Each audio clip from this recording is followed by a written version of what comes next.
Y'all talking crap about me about being late, I see. I understand. It's hard. We are live. This is the Icy Mike Imperfect podcast. And I am Icy Mike. That sounds so pretentious when I do that. I think I need to come up with a different way to start that. We are live on the Icy Mike Imperfect podcast. Anyway, I don't know if you guys saw today's post, but I want to talk about something in particular today. I'm going to take some callers here in a little bit, but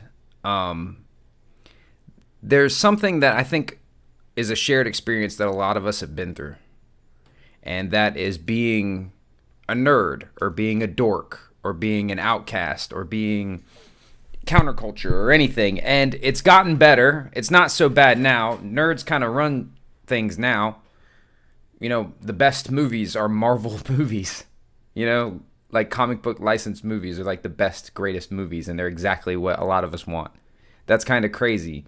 Mixed martial arts has put, martial arts on the map, but there's still sort of like jocks and gym bro mentality there, and there's some of us that are kind of nerdier, but not quite as nerdy as others. And there's still like pockets where you can be not part of the in crowd, whatever that means.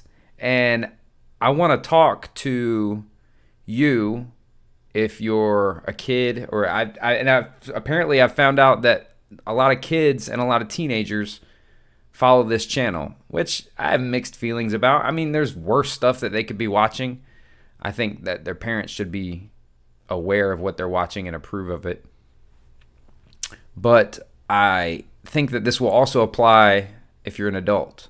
I think that this is important. I think a lot of the people that ended up watching this channel all kind of went through something similar.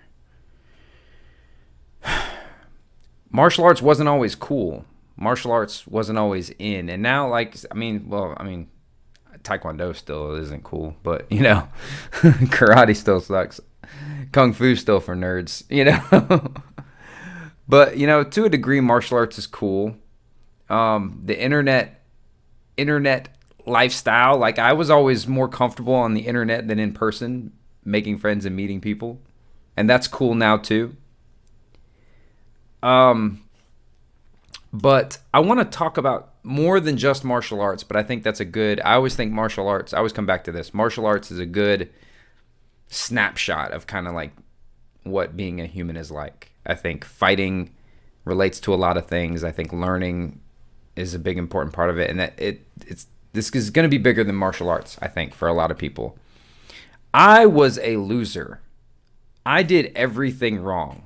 I'm going to tell you everything I did wrong, all the things I screwed up, why I started taking martial arts, how I used to get beat up all the time, how I had bad grades and my teachers hated me, how I went from being a gifted and talented student that the teachers loved to being like a guy who had to take, I think I took algebra 3 times, maybe.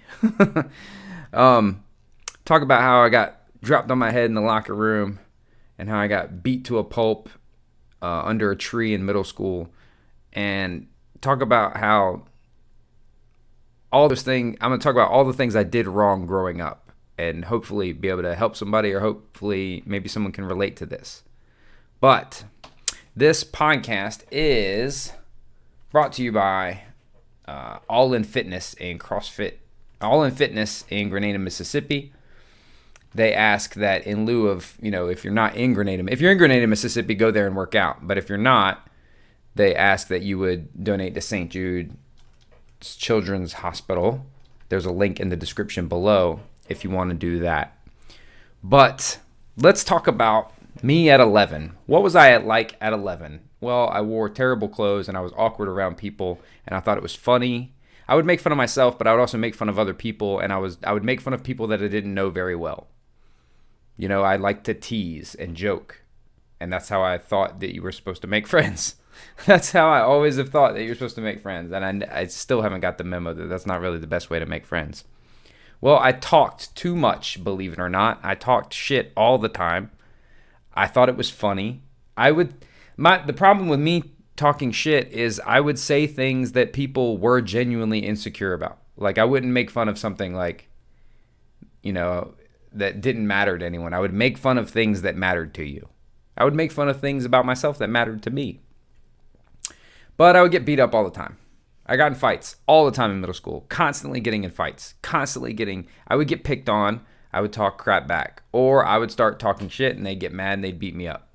I was getting my ass kicked pretty regularly. Now, also, I wasn't always so huge. I wasn't always this big guy. I used to be a tiny guy. And I would get beat up. And my mom, and back then, when you got in fights in school, kids, you can't fight in school anymore.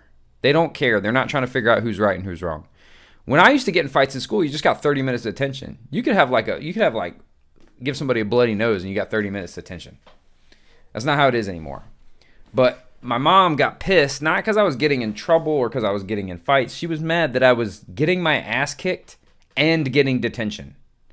And she said, if you're going to get your ass kicked, you're not going to get detention anymore. And she signed me up. She wanted to sign me up for karate. And she didn't know anything about anything. And we ended up at a Kuksul Wan school. Now, Kuksul Wan, oh no. Why is it always something? Let's see. Now, Kuksul Wan, some people call that Korean karate. Kuksul Wan is a whole lot of everything, which makes it end up being nothing. Kuksul Wan is jack of all trades. It's not even a jack of all trades, master of none. It's an attempt at all trades and not even passingly competent at any. So she signed me up for martial arts, and now here I am at Kuksul Wan class, and I'm going several nights a week, and I'm pretty good at it. Now I was a little egomaniac. I was always really, this is gonna sound like it. I was always really smart. School was easy. I didn't have to study. I didn't have to pay attention. I made hundreds on every test, every quiz, every spelling bee. I've never been beaten in a game of Scrabble. School was always super easy. So I guess I had too much mental energy to spend on picking on people and messing with people and talking shit and thinking of funny things to say that really would piss people off, and they'd beat me up. So my mom puts me in Kuksul Wan so I can now defend myself. If I'm going to get detention, at least I won't get my ass kicked.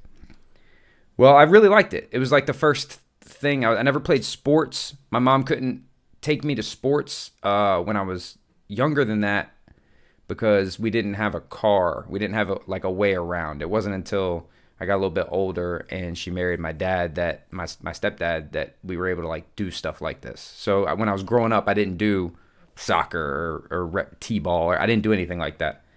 So martial arts was like my first exposure to sports. Turned out I was pretty good at it. I was naturally athletic. I learned very quickly.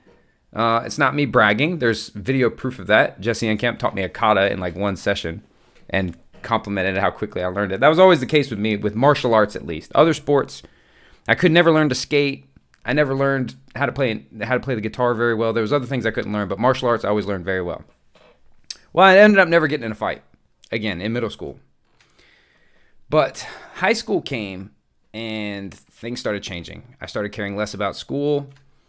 It wasn't like I was doing anything else. I didn't start drinking. I didn't start getting into chasing girls or anything. I started playing Doom and Quake. I started playing online games.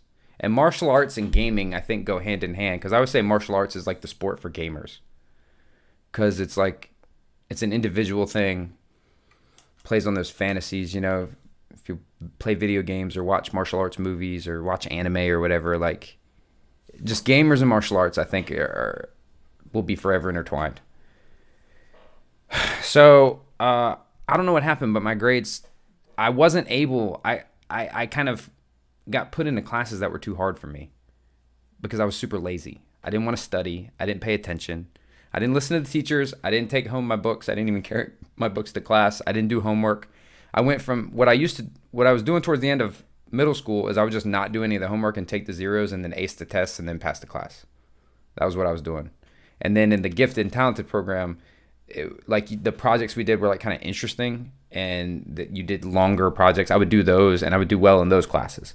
Well, I ended up getting put in all these honors classes when I was a freshman and sophomore in high school, and I failed all of them. I had to retake.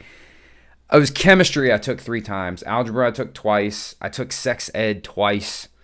I just started bombing in school. I started listening to punk rock and hanging out with kids who were older than me. I dyed my hair green. I was like all over the place.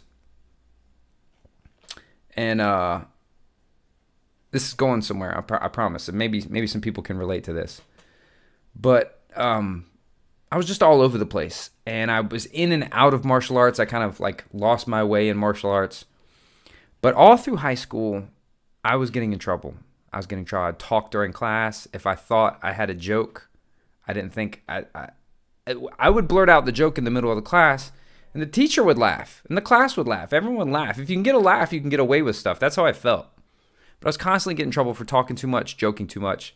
When I tried to make friends, I thought like play fighting was a way to make friends, and I didn't realize that people didn't really like roughhousing all the time. That's all I ever wanted to do was play rough.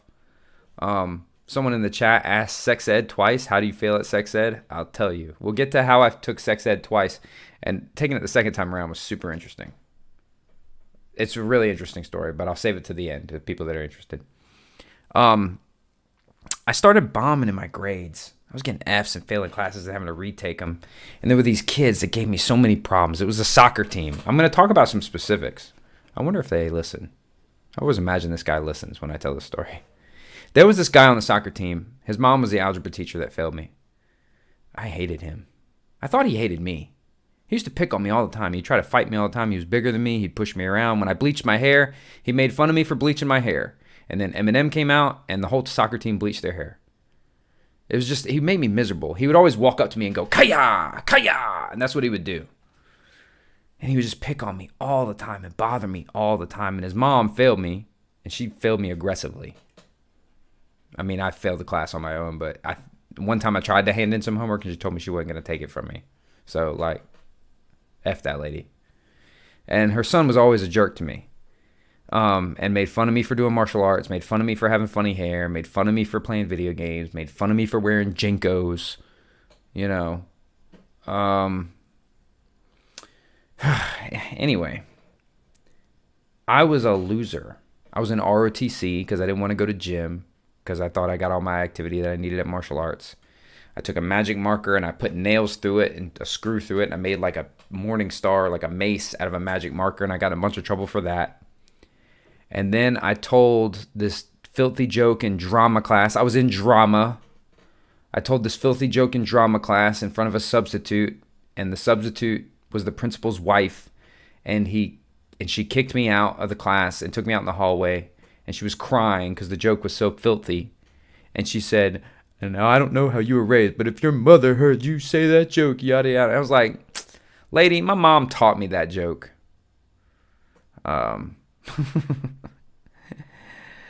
And I got suspended for telling that joke. It was just a mess. It was a mess. Everyone told me I needed to go to college.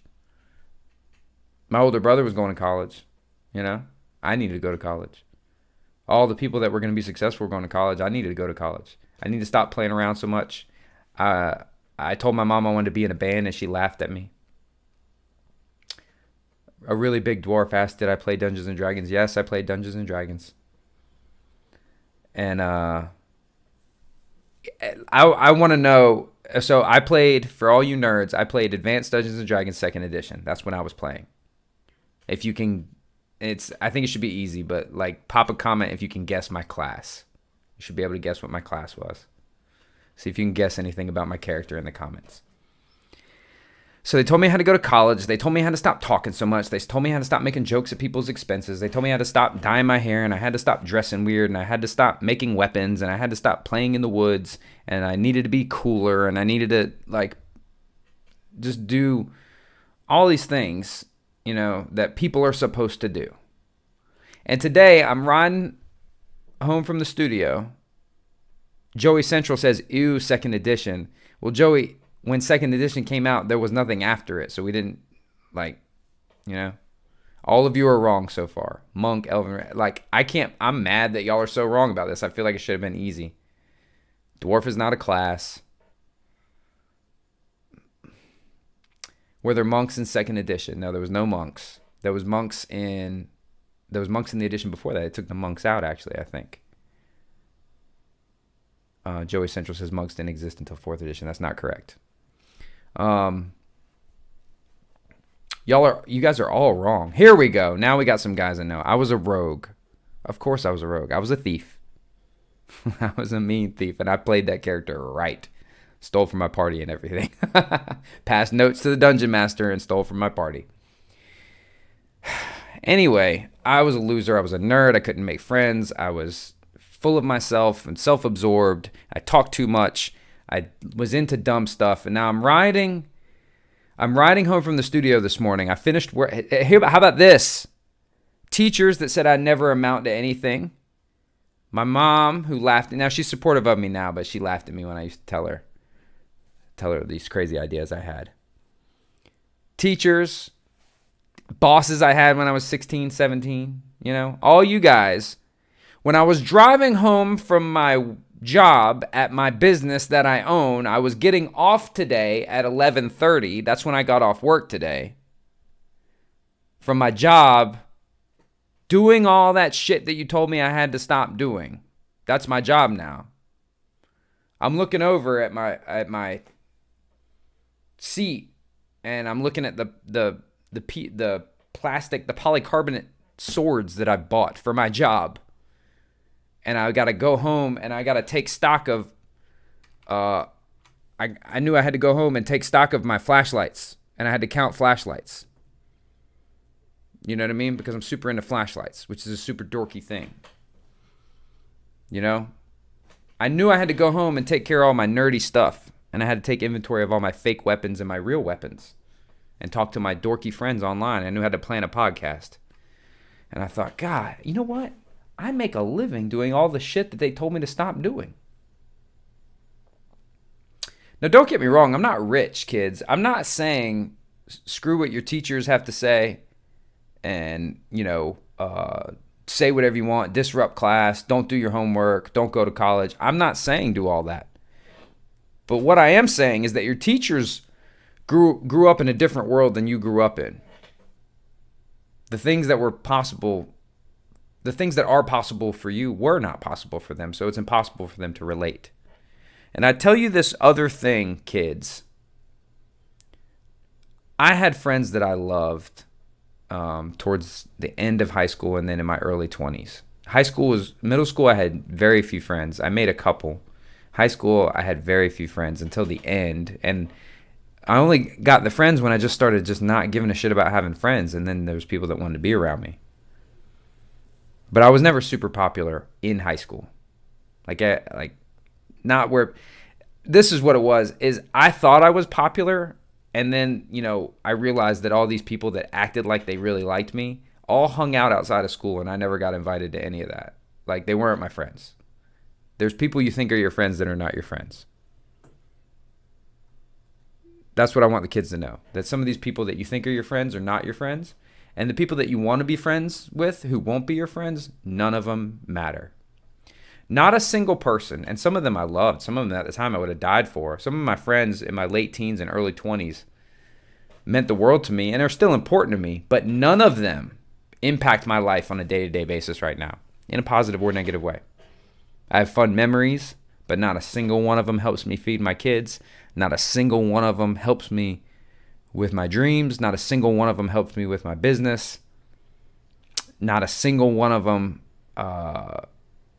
was here when I was hurt. Not a single one of them was here when my kids were born. I did move away, so it's not all on them. But and now, to be clear, I'm not knocking them. I'm not saying that they did something wrong or they weren't good friends. They're great friends. And had I tried real hard, they would have done all those things. What I am saying is that nobody matters if you don't want them to. Right? The people that you think you need and the people that you think you want, if you need your teachers to approve, or you need your friends to have your back, or you need your parents to approve or help or whatever, you don't need any of that shit. I make a living doing shit that everyone on the planet made fun of me for. I feed my kids doing stuff that got me detention. I pay my mortgage doing stuff that guaranteed I could not get a girlfriend.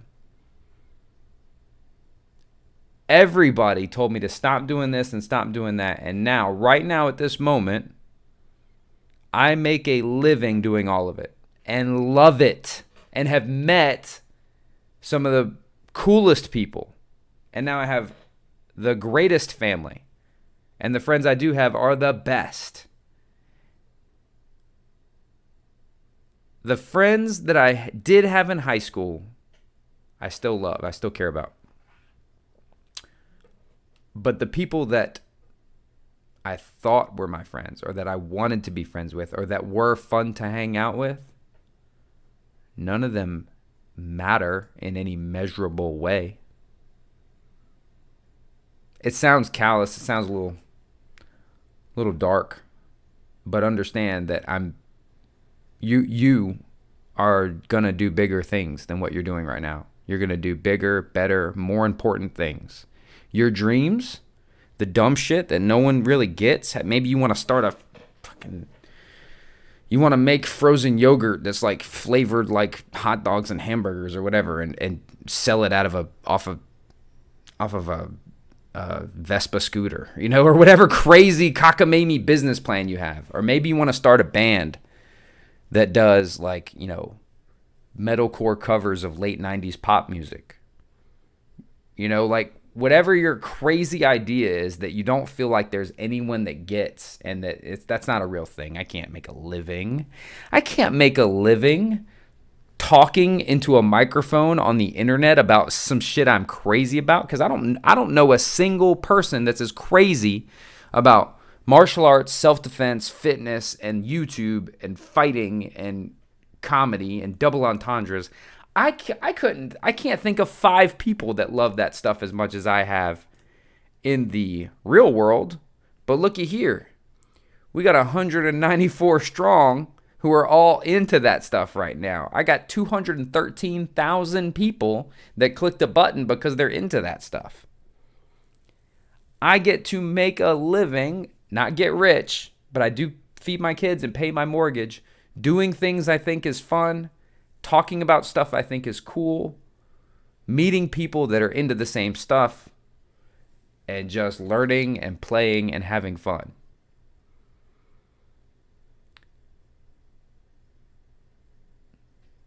I want you to understand that dumb shit is amazing shit to someone else.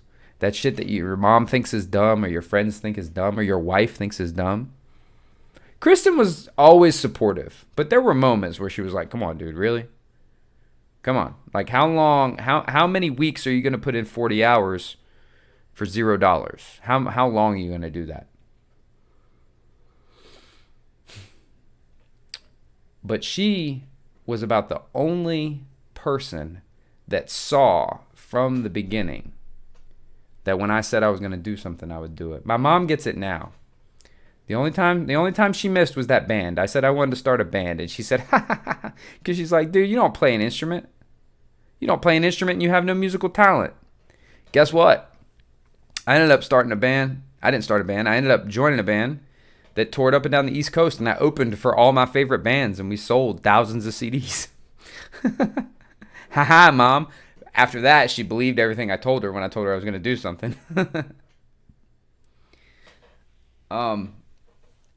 I want you to temper this, though, with if they told me that Maddox was at school talking while the teacher was talking, I'd tell that little dude to shut up, and they better be respectful. I'd tell him he needs to not draw attention to himself when he's at an assembly, even if it's a really funny joke. I would tell him that, because that's my job, is to tell him that. Just like a dog chases cats and the cops chase robbers, just like those things, that's my job as dad, to tell him that. But I sort of think it's kind of funny and kind of cool when my kids do some whack shit, kind of proud of them. Like when you take a dump that clogs the toilet and you're like, oh, toilet's clogged, but my turd did that, you're kind of proud of it. It's kind of like that. You're going to find your way. There's a lot of you guys that follow me that also do social media. It's still there. It's still viable. I'm not saying all of you can get rich doing it, But all of you can get to where this endeavor breaks even. Every single one of you can get to where your martial arts or your fitness or your social media, or if you do makeup, or if you, whatever you like to do or talk about, all of you can get to the point where you can do that thing, and that hobby can at least support itself. You can at least break even selling necklaces that you make or teaching boxing in the park. You can all get compensated for your time. And then if you get really good at that, you can do even more. I make a full-time living on martial arts and fitness. That's all I do is martial arts and fitness. That's it. And this, I don't get paid for the podcast.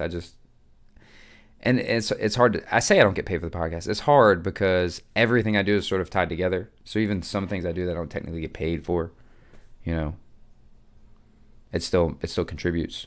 I make a full-time living doing martial arts and fitness. I know people that know more than me and have more experience than me that cut grass or work at bars or whatever. And I'm not knocking that. I'm not saying that that's beneath me or that they're lesser. I'm saying that they could be doing martial arts and fitness full time if they wanted to, but they're not willing to be that weird. They're weird dudes too, but they're not willing to be that weird. They're not trying to find a way to pursue their passion full time.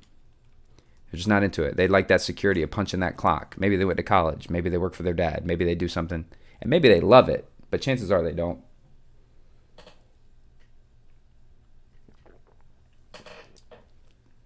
Chances are they think it would be much cooler to go to work in sneakers and sweatpants. Talk about karate. You can do all that. I believe in you. I really believe in you. I really do that. That's not lip service. That's not, some like, I'm a motivational speaker type dude. I'm not I'm like a demotivational speaker. I'm the worst with my clients when I'm like, hey, you need to do this. And they're like, but I don't want to do that. I'm like, all right, then be fat forever. I don't care. But that's what you need to do if you don't want to be fat forever. But you can do this. And when I say this, I mean whatever you want. 2020 is crazy. 2020 and beyond is crazy. You can make a living pursuing any sort of dream. The internet has removed all the gatekeepers. If you want to be a rock star, you can be a freaking rock star right now. If you're good. And even if you're not, if you're funny, if you play crappy music but you're funny, or if you play crappy music and you're not funny but you look great, you just have to have like one thing that makes you different. Playing crappy music and you're kind of funny and you're also really hot. You can make a living doing that. You got 6 toes, you can make a living selling pictures of your 6 toes. The internet is a crazy place. The generation that might be telling you that what you're doing is dumb and can't be a job and can't be your life, it wasn't possible for them. They didn't have any way of knowing that that's true. And the same was true for them. Their parents told them everything that they did was dumb. Their teachers told them that they would never amount to anything if they didn't do X, Y, Z. They didn't follow the formula. I didn't follow the formula. I need to continually temper this so that it doesn't sound like I'm saying F your parents, F school, yada, yada. If you want to be a doctor or a lawyer, you need to go to college. I don't think we're going to any time close to like you challenging the bar exam. Can you do that? Maybe you can already do that. I don't know. But you can pursue your passion and your dream, even if it's crazy. I'm ready to take any callers. I would especially love to hear any young people who are struggling with this sort of thing. Let's bring on Joe. Joe, you are live on the IC Mike Imperfect podcast. What's up, man? Joe, are you there? Joe, are you there? Hello? My earbuds are probably screwed up. Yeah, it sounds like ass. No, we're echoing. Yeah, my earbuds are screwed up. I'm so sorry about that, Mike. Oh, man. All right, so Joe, if you get that sorted out, I'd love to hear from you.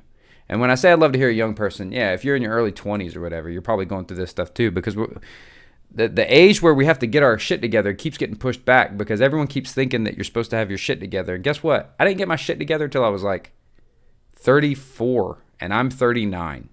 So I just got it together. And every 5 years, I look back and realize that I didn't really know what the hell I was doing. So that's going to keep continually happening to you. What's up, Roddy? Roddy Bull, are you there? Dude, we are swinging and missing tonight with the callers. Hope it's not me. Hello? Hello, Roddy Bull, what's up? Can you hear me? Yeah, I can hear you. Oh, the headphone wasn't plugged in all the way. You guys are blowing it. I'm sorry, man. I'm taking my dogs for a walk. I didn't even really mean to call you. I hit the wrong button. It started ringing on me, and then you said Roddy, and I looked at the phone and wondering what the hell's going on. Well, you're the worst. Well, you've crashed my podcast. Yeah, I probably am. And now you need to say something important and smart. Go. Well, okay. I guess I listened to your podcast because about, 2 weeks ago, you were talking about getting fired. I got fired that day. The money was all funny at work, and I called the owner, and I got written up for calling the owner, and I refused to sign that. And I've been wondering what I'm going to do with myself. And I don't know, man. It just seems like we have a very similar story. I've studied martial arts since I was young. I was always in trouble. I was smart, but didn't want to do the work because it bored the hell out of me. For the longest time, I worked for myself, and for the first time in forever, I'm working for people, and I don't really like it very much. Well, I want to be clear because it sounds like I'm kind of knocking the status quo, and I'm saying don't work for anybody, and I'm so cool because I work for myself. There's nothing wrong with working for other people. There's something wrong with working for other people when you don't want to do that. And you possess the passion and skills to do something different. That's what I'm... Can you be still, dude? I know you called by mistake, but can you just stand still for like 5 seconds? And let's say something important? Oh, dude, I'm sorry. I'm losing son, and I already got the dogs in the truck. Dogs in the truck. Dogs in the truck. Roddy Bull got his dogs in the truck. Well, so you don't want to work for yourself. Be still. Stop moving. Stop moving, Roddy. Stop moving. Stop moving right now. No, don't do that. Oh, my God. You ever talk to somebody on the phone, they just won't stop moving? Just stop moving. It's because when people... I'm still. I promise I'm still. First of all, I won't even start the truck. Great idea. Stop touching your keys. Stop touching stuff. We can hear all of it. Yes, it's terrible. There we go. That's because you're the one. Oh my God. Right. Listen, dude. What is your passion? What are you super passionate about? You're so excited about. You're moving. You're doing stuff again. You can't stop. You can't stop. I guess the only two things I love. I ran an independent pot farm for a very long time. Okay. Yeah, I know. And I really do like working with sick people, and I like giving them medicine. The only other thing I have any skill in or intelligence in is martial arts and fitness, which is probably why I follow you. But there are 25,000 people in this town. I've gone broke trying to work fitness in this town for 2 years now. Yeah, but have you tried combining your two passions into one thing? What's called double niching. I have Have you and I have looked into the laws very carefully, what I could do with some sort of social media push and something like my cancer cookies. I've thought about it, but I'll be honest, I'm scared to death to put a marijuana business online. But Yeah, I it get it. seems to be the only way forward. So marijuana is, and we're not going to get into all the discussion of all that stuff. That's way beyond my scope. But who's the expert on what training while you're using marijuana is like? Who's the expert on fitness while high? Who's the expert on that? I'm pretty expert at it. Yeah, okay. I know a lot of people who do exactly that. Okay, all right. So wait, stay with me. Leave the keys alone. Don't look out the window. You might see something that'll distract you. So, are there any industry leaders, experts, people that you follow that are like the guy for that? No, I mean that's honestly a hole in the fitness market. There aren't any stoner fitness So, going so, on. so I guess that concludes this conversation because you know what the next thing is. Don't quit your you're day gonna call job. me a Don't quit your day job. But you're now that guy. If you're super passionate about it, that could be a multi-million-dollar thing. You don't even know it. There's no one doing it. Fill that hole. I'm not going to argue with that. Yeah. Whether it's even if it's just an Instagram account or a YouTube channel or a podcast, it doesn't have to be a brick and mortar store with overhead. Become the expert. Start a t-shirt brand that's like people that do karate while they're high. You know what I mean? I don't know. I don't know anything about it. You know what I mean? You're the expert. You're the expert now. You're the man now, dog. Yeah, I guess. But keep working your day job and just use it to fuel the jet, as they said in Transformers. Dude, I gotta find another day job. I'm getting so sick of this. Hey, do you get paid by the hour?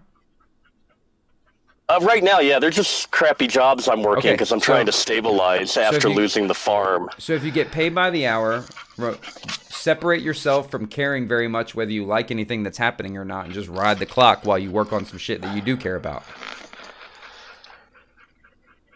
Yes. There we go. It's been a long time since I've had to do that, but yeah that's pretty much the path. Yeah. Well, I'm sure you could find a way to help pass the time and make the time seem more bearable. I'll talk to you later, Roddy Bull. Yeah, sorry for interrupting your podcast, man. I was running. Have a good day. Bye.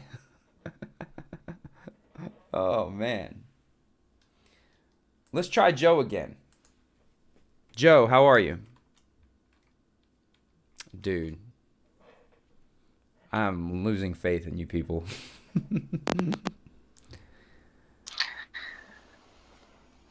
Joe, are you there? No. I am there, but can you hear me? No. Yeah, you can't do that. You can't call in and not be on headphones. Let's bring in patient zero. What's up, man? Hey, what's up, Icy Mike? How you feeling? I was just real gross and disgusting, but... Wait, say that again. Start. I was more gross and disgusting, but that would, like, get people not to want to have... Like you had poor hygiene?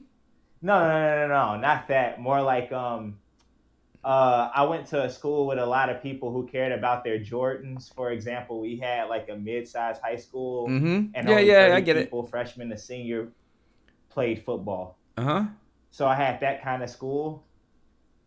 Yeah? And you were disgusting? Like your personality or your body or your clothes or what? Like, what was disgusting about you? Oh, man. Did I lose him? Oh, man. I'm having connection issues.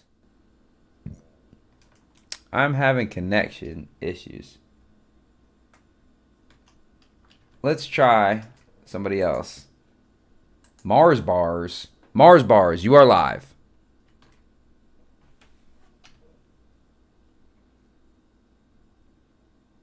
Hello.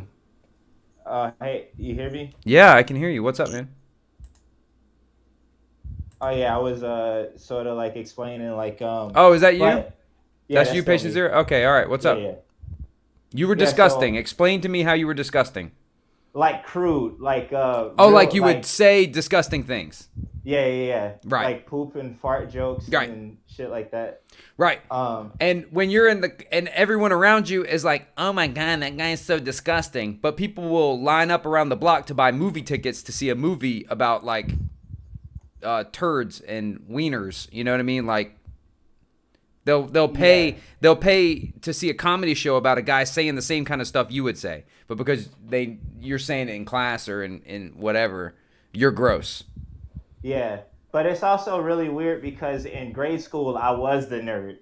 In grade school, like it was, I would get in a fight every other day because kids thought I was soft or get beat up. I remember moving into my one grade school, I got punched in the back of the head. I don't know how many times. Yeah. Just cause, But yeah, it's sort of like it is alienating and confusing. I would guess even now with the internet because like a lot of times I realize nerds sort of like ostracize other nerds and push each other away. Like, hey, you're not as nerdy as I am, Well, you know what I you know? think, man? So when you say that you were kind of like picked on and you were like not that cool, and so your way of coping was to just be gross and nasty. I liken it to when people they don't feel good about themselves, so they make themselves like physically like more like I don't want to say ugly, but like say if they're not happy with themselves and they do like crazy like I had a mohawk and people that get and now some people get a mohawk and nose rings and tattoo their face and they look cool.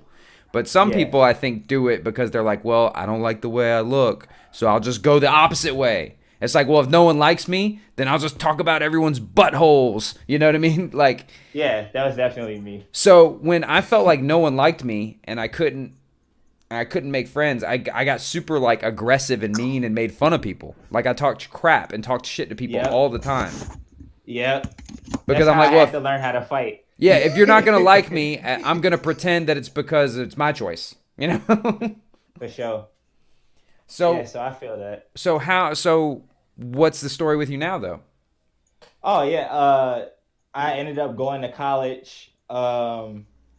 And once I went to college and I was like studying what I wanted to study and doing everything I wanted to do and actually not having to be around the same people for 6 hours a day, and Right, I get doing to stuff that you choose chose to do, not stuff that you had to do. exactly. It becomes a lot easier. I got best friends that I'll probably spend the rest of my life with, like 5 or 6 really, really, really good friends. And How old are you? I'm only 26. Okay. Yeah. But it's really interesting to bring up this concept, the whole thing where like you grow up and you don't have friends. Because also another thing about not having friends is if you focus on yourself, you start gaining all these skills. Like I'm Yeah. the guy that I'm the guy that you talk to over the Instagram that like was I a know who you are. rapper. Yeah, I Yeah, remember who you are. yeah, yeah. Kept talking about Manny Pacquiao. Yeah. But yeah, Yeah, I you got do all look these like skills Manny because of Pacquiao. it. Nah. Everyone said that you look like Manny Pacquiao. That must be a southern thing, bro. No, maybe it's just your profile picture looks like Manny Pacquiao. Probably. But But yeah, I appreciate you speaking up for people like that, especially like I saw the first half of your podcast and you're talking to little kids and teenagers who feel ostracized by their peers, you know, yeah, and and it's difficult. I wish so. I thought of like what would I have liked to hear when I was 14 and 15 and like not feeling like what anyone was telling me was the right thing. Like everybody's telling you the same shit when you're that age. Everybody's telling you, and it happens again. Some people are asking, "Is he just wanting to talk to young people?" No, dude, it happens to us in our 20s. It happens to us in our 30s. It'll happen to you over and over again, where the world will tell you, "No, you can't just like do spin kicks in the garage with your 3 dorky friends until you're 45, dude. You gotta go to college, get a job, get a wife, have 2.5 kids or whatever." It's gonna keep happening to you. Yeah. What I wish 14-year-old me would have heard from 26-year-old me, and I wish 26-year-old me would have heard from 39-year-old me, and I wish we'd have gone back in time and told each guy, "Hey, dude, I said I was gonna tell everyone everything I did wrong, and it had nothing to do with failing classes or being mean to people or picking on people or getting in fights. None of that was wrong. The thing I did wrong was not doing all that shit harder. I should have went harder. You know what? You should have been more gross and more disgusting and come out the other side and become so funny and so well known for that you ended up with a stand-up comedy career as a gross out comedian. You know?" Yeah. I Like- actually used to do stand up, but it's not my See place. how good I am? No, it's fuck. What did I just say? See how good I am? I'm telling you. Okay. I wish younger me would have. I heard from older me, "Hey, the thing you're doing wrong is not going all the way in on these things that people are telling you to stop doing." But let me grab some other callers, man. It was good to hear from you. Oh yeah, for sure. You take care. Later. Hey, I see Mike. What's up? Yeah, you remember me, the 40-year-old? Yeah, you sound like you're 40, but you're not. Yeah, I know, I know. I'm just How old messing are with you, you? man. 13, I told you before. Oh, well, I can't. You must not have made a good impression on me. Yeah, well, I didn't remember your birthday. I'm sorry There about you that. go. Hey, if you hear any ringing sounds or notification sounds, I'm sorry. I was just Okay. in a It's easy. I was You're just doing good so far, man. all right, man. I'm trying not to stutter here. So I so I had a question. How do you feel about the gyms opening up? um. So without getting too political or Political. anything, and yeah, without getting, because people feel strongly about it either way. Yeah, I Let me. understand. I need to address a comment though. Clone Doctor says, Mike, can you do some talking? Your audience is not very entertaining, and I think he's alluding to the fact that I tend to let my guests talk. I try to let my guests talk. Um, so Clone Dropper, no, or Clone Doctor, excuse me, no. I'm gonna let them talk. If that means 60 people watch the if 60 people watch the podcast with the guest talking, that's better to me than 200 people watching it with me talking over them. The whole point of me doing this is so that people can be heard. That's the point of it. So no, I'm gonna let them talk. To answer your question, it's a little off topic though. It's a little off topic, Oh, but to answer your question, this is how I feel. I guess I can see I'm really good. I can circle this back and make it on topic. I think people should do what they want to do. You know, by and large, unless you're hurting other people, I think you should do what you want to do. I get why some people are taking it super serious and they think we should all be cooped up in our house and we're all going to die if we don't do it. I understand people feel that way, and I don't begrudge them. Sure, whatever, feel that way. I understand that some people are like, I don't care, I want to do whatever I want to do. I get that. You know what I mean? yeah. For us, we are operating, we're living our life. We kind of made that decision. I talk with all my clients. Luckily for me, I'm a small place, We only have like maybe 30 members and clients total, you know? And Yeah. so everyone, and not all of them are ready yet. And I'm like, cool, whatever. I'm not charging them anything, but they're still on the client roster. Just do what you want. I think just All do right, what you man. want. Hey, last thing, all right, I Mm-hmm. can relate to your story earlier on the podcast. Back on topic now. Sorry about that off-topic question, There we go. but yeah, I can completely relate to your story. I actually was kicked out of my school like 2 grades ago. I'm going into 8th grade now, and I'm gonna go back to my normal school. Well, online, of course, Mm-hmm. and I'm feeling good. What'd you get kicked out for? Psst, like you just fucking around with it, getting into fights, Mm-hmm. all that So typical. one thing I want to make super clear, and I'm glad you said that. Um, by no means, this can be confusing because sometimes you'll hear a success story, which I knock on wood, consider myself a success story of a person who was kind of like a loser and a nerd and got in trouble and didn't do well in school. Some people will try to tell you these success stories and think that like, oh, it's okay like they're excusing being a loser.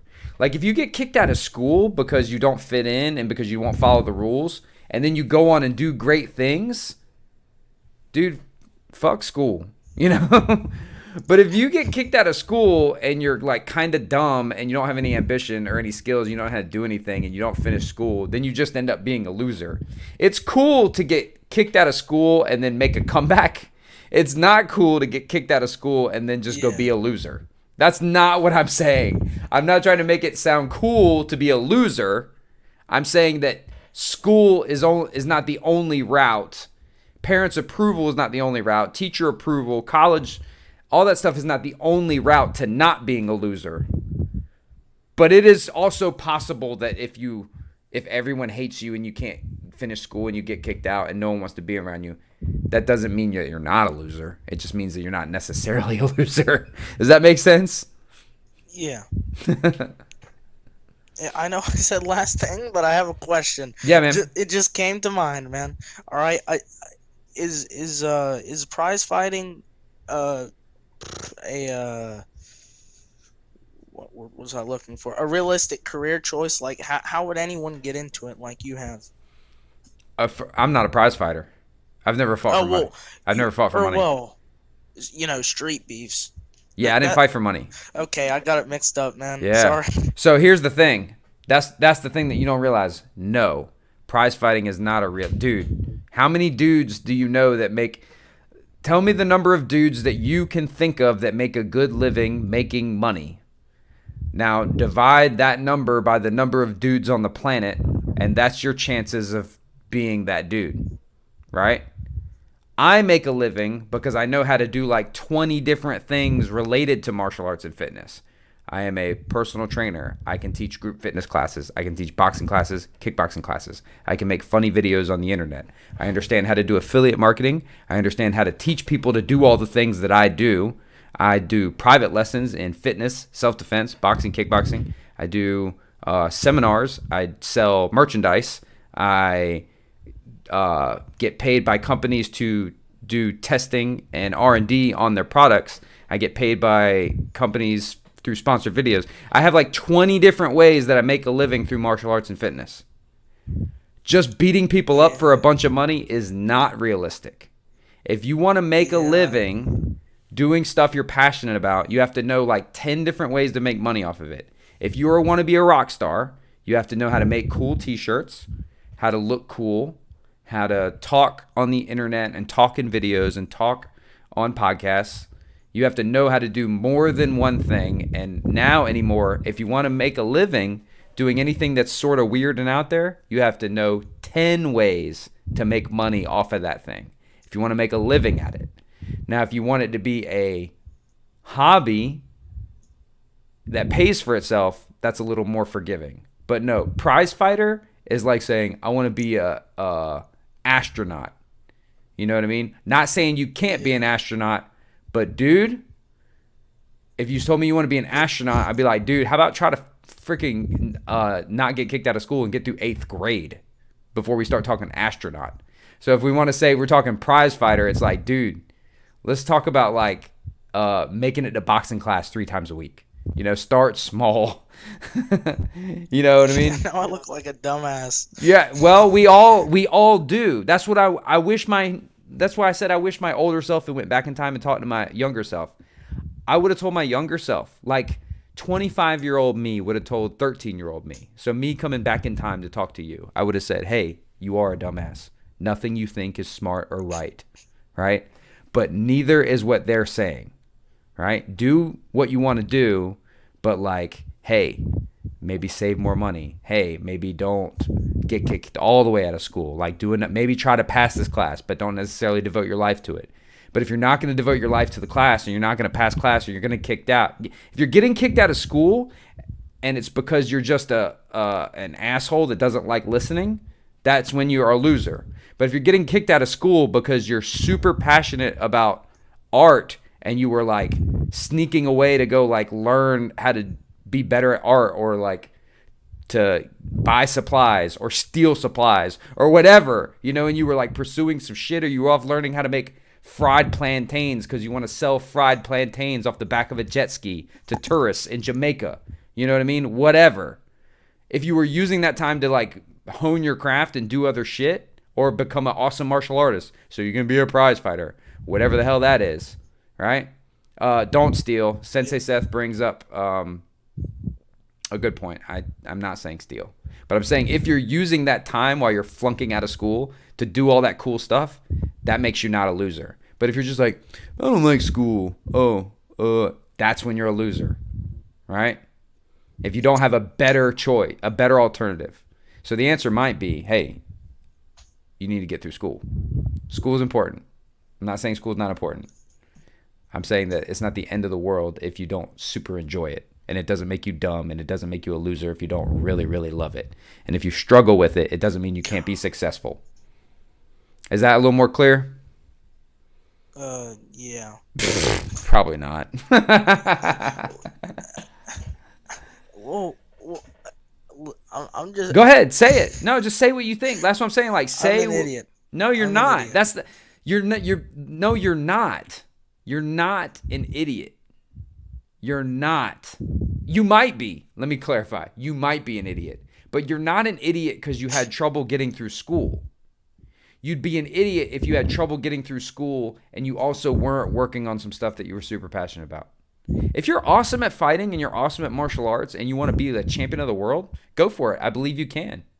Send me some video of you sparring or you training, and I'll tell you what I think. You know? All right. But You want to see me get choked out by a grown man? well, Send that to you, man. no shame in that. You know, I'm just kidding. listen, dude. You got time. You got plenty of time. You got plenty of time, and you're not an idiot.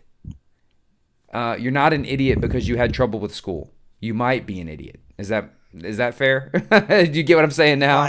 Might, yeah. You might be an idiot, but you're not an idiot because you had trouble in school. You're not an idiot because you like stuff that no one cares about. You're not an idiot because your parents think that all you care about is like some dumb thing. People can't become wealthy being super passionate about stuff that their parents thought was dumb. But you also need to like figure out exactly how you're going to make that a living and a life. You know, punching people and getting punched is not a job. But if you can figure out other ways, then it'll work. All right, man? All right. Hey, you didn't tell us why you had to retake sex ed. Come on, I'm about to give you 1 million views here. You are Heart not. to Heart gives 13-year-old sex talk. Come on, let's do it. Okay, so we're going to bring on Sensei Seth. Okay. I thought he was still in. I was like, wait, no. No, I had to drop him, man. He was he was trying. That little see, he's not an idiot. That proved right there, as funny as that was. He's clever. You know what I mean? Mm-hmm. No, yeah. He's clever and he's up on his game. He just needs to get focused. Yeah, I was gonna say it sounded like just nobody's been able to give him any practical advice yet. Well, because, and you know what? If it was my own son, I would probably be like, "Hey, you're an idiot. Do better in school." You know what I mean? Yeah. But it's hard. I can't in good conscience anymore. And me and Kristen battle this. You know, Kristen went to school and does very well for herself because she worked so hard at school, and school did not come naturally to her. Yeah. You know? But to answer the question. Anyway, what did you want to say, Seth? Did you have something to add? Oh no, I was just popping in. Oh, good. I'm glad you're here. Whew. Whew. Yeah, no. I got all your texts. I got all 30 of your texts where you said, "Hey Seth, please come help. There's a fire." You know. All 30 of my texts. All 30 of them. Let's bring up Seth's text messages. No. Seth texted me today. He said, Seth's been texting me about a logo. He's got a new logo coming, you guys. Hey, that's private information. Oh, is this a secret? Your secret logo? There's going to be a big reveal. I don't want to blow I don't want to review. Okay, Seth doesn't have a new logo coming, and he's not super excited and hasn't asked me like questions about it. Never mind. Forget what I said. So I took sex ed twice. Here's It the sounds issue. like the beginning of a joke. Yeah, it was a joke. I took it the first time. And the first time I took it, I had struggled with it because I sat next to a guy that I had actually gotten kicked out of middle school because he pulled a knife on me, and I told on him, and he got expelled. And he got expelled from the middle school we went to.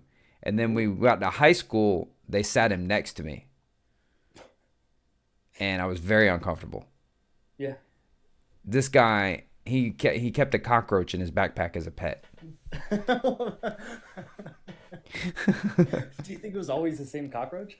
I don't know. And I don't even know that he really did it. I think he did it I think he acted like he did that to make people scared of him. Worked, you know?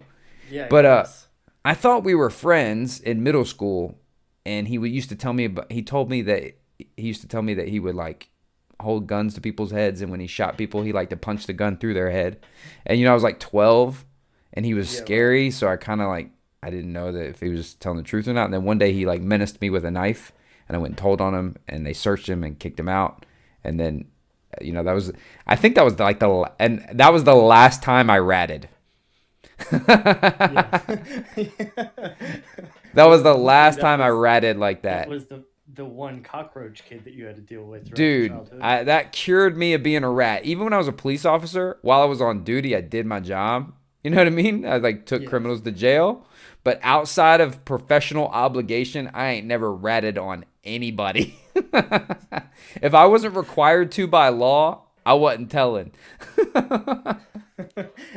He could have an underground cockroach ring. Yeah, I would. Won't matter. Yeah, and to this day, I don't think I would rat. I think I would try to handle it before I'd rat. Like that cured me of being a rat. Yeah, that's a weird situation because you never know how much whoever you're ratting to is actually going to help you, Yeah, yeah. or for like how long you ended up in the same class anyway. The same table. We sat next to each other at a No. 2-person table. So I was very uncomfortable. I couldn't pay attention to the teacher. Also, I was lazy and didn't do homework, and I didn't do my normal thing. The normal thing I would do is I would not do homework, but then ace the tests. So, but in this time, I just didn't do homework, and then I didn't ace the test because I was scared I was going to die every day. Yeah. Well, so that was when I was a freshman. You took it when you were a freshman. Well, I failed it, but they never got me back into it until I was a senior. Now, when I was a senior, I'd had a girlfriend for 18 months, and everyone knew the gory details of our active life, if you know what I mean. Oh, So gotcha. everyone knew, and it was like well known, like people talked about it all the time. Hmm. And every time, and I was now like much older looking. Like I wouldn't say I was always tiny, but I looked a little. I had a little bit of hair on my face. I kind of looked a Yeah. little bit more like a man. Hmm. Every time they would say anything, all the little freshman girls in the class would turn and look at me. Every time the teachers mentioned anything about anything, they'd turn and look at me like, "Is that true?" You know? Pulled up the video. They were like, Yeah. Is that what it looks like? Is that what happens? And I was like, But I ended up passing that time. Just barely. Just barely. I went to the sex ed teacher. She actually hosted a trip every year to England and Scotland, and I went on that trip, and I got in trouble for I ditched the group and just jumped on the tube in London and just took a ride on the tube back to the hotel all on my own at like 16 or 17 or something like that. dang. Yeah, that's how I took sex ed twice, because the first time around, I was sitting next to potentially a murderous person who had a bone to pick with me. What was crazy is he was cool to me the whole time. He was cool the whole time. I never knew what to make of it. That was worse. I think I could have dealt with it better if he was like, "I'm going to kill you if I see you outside of school." But he was Like, okay, I know what I'm in for. he was nice to me, and he never mentioned, "Hey, remember that time you got me expelled from school for pulling a knife on you?" Well, maybe he was like, "Yeah, sorry, bro. I won't pull knives on you anymore." Very specific emphasis on you. Yeah, right. Yeah, he never said I, anything. I had like kids in my neighborhood that were like yeah, I make weapons. I can't say what for. Yeah, I'd be like, "Oh, yeah. okay. Yeah, that's cool." You were Why'd you tell me that? Yeah. That's really specific. You were really good as a kid, weren't you? You never got in trouble. No, not really got in trouble. I mean, I got in trouble like once, one big time. In Oh the sixth no. grade, yeah. Well, I mean, like big for me in the sixth grade. Yeah, you're the type of guy that's like, "Oh my god, oh gee willikers, my dad's gonna kill me," and he just like gives you a disapproving look, and your heart sinks, and that's like you in trouble. My dad was probably so I got caught making out in recess in like the sixth grade. And I remember I was sitting next to my dad when he got the phone call after I got sent home. And they Yeah. were like, "Look, here's the deal. I've never had to have this conversation with a parent before, but your kid was making out, and at the time, like it was sixth Like with a grade, I think, person?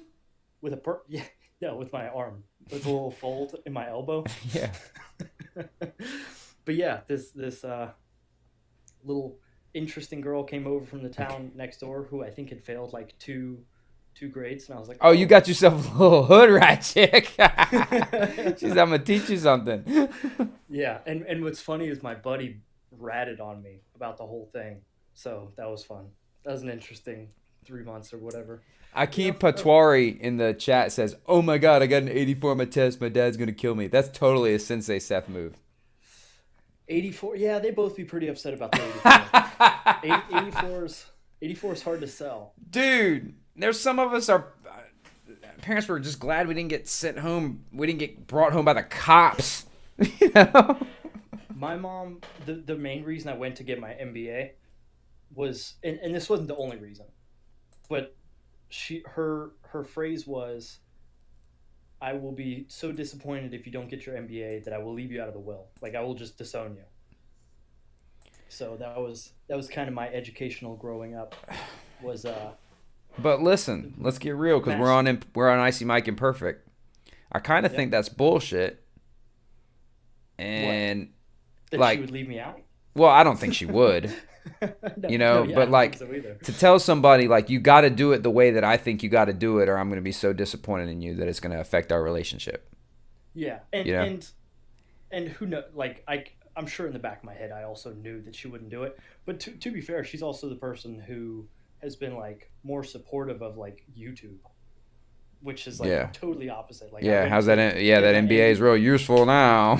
I mean, it was in marketing, to be fair, but 99% of it was totally useless. I didn't come out of it with You any learned how to good do YouTube from relationships. me, idiot. You didn't have to go to college.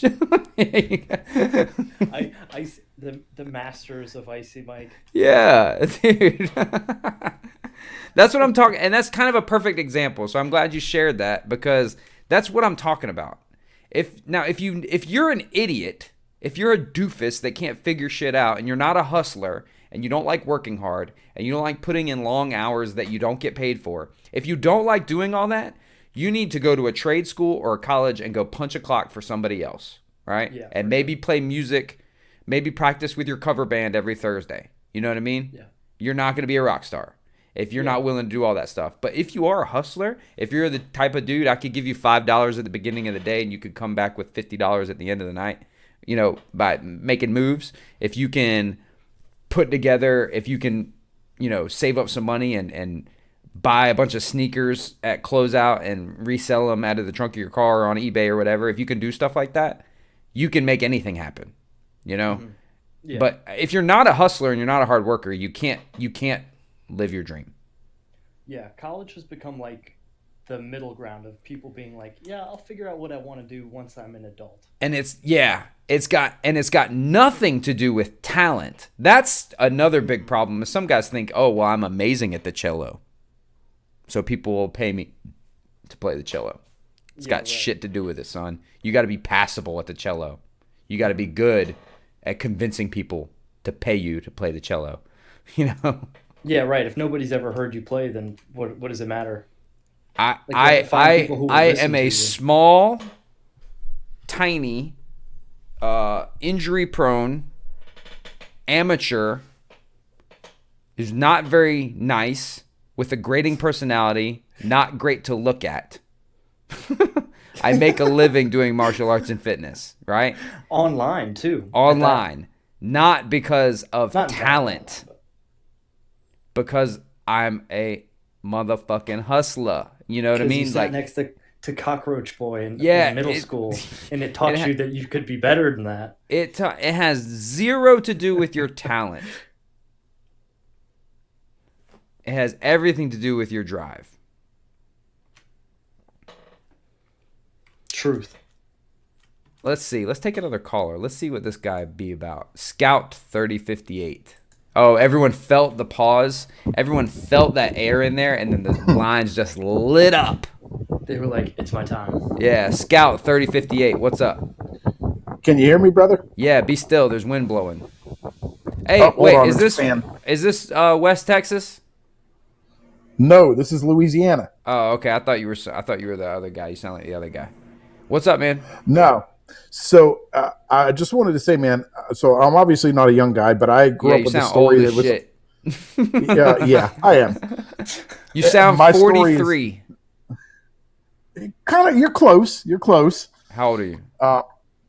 I'll be 50 in a couple months. Damn, I'm not close, man. You just wish I was close. If it makes you feel better, man, I feel about 34. Oh, good. There you go. That's good. So yeah, man, my coming up story is a lot like yours, bro. I was a shithead in school, got in trouble a lot, all that stuff. I studied Tung Soo Do through middle school and high school, and I played hockey, but I was very unpopular.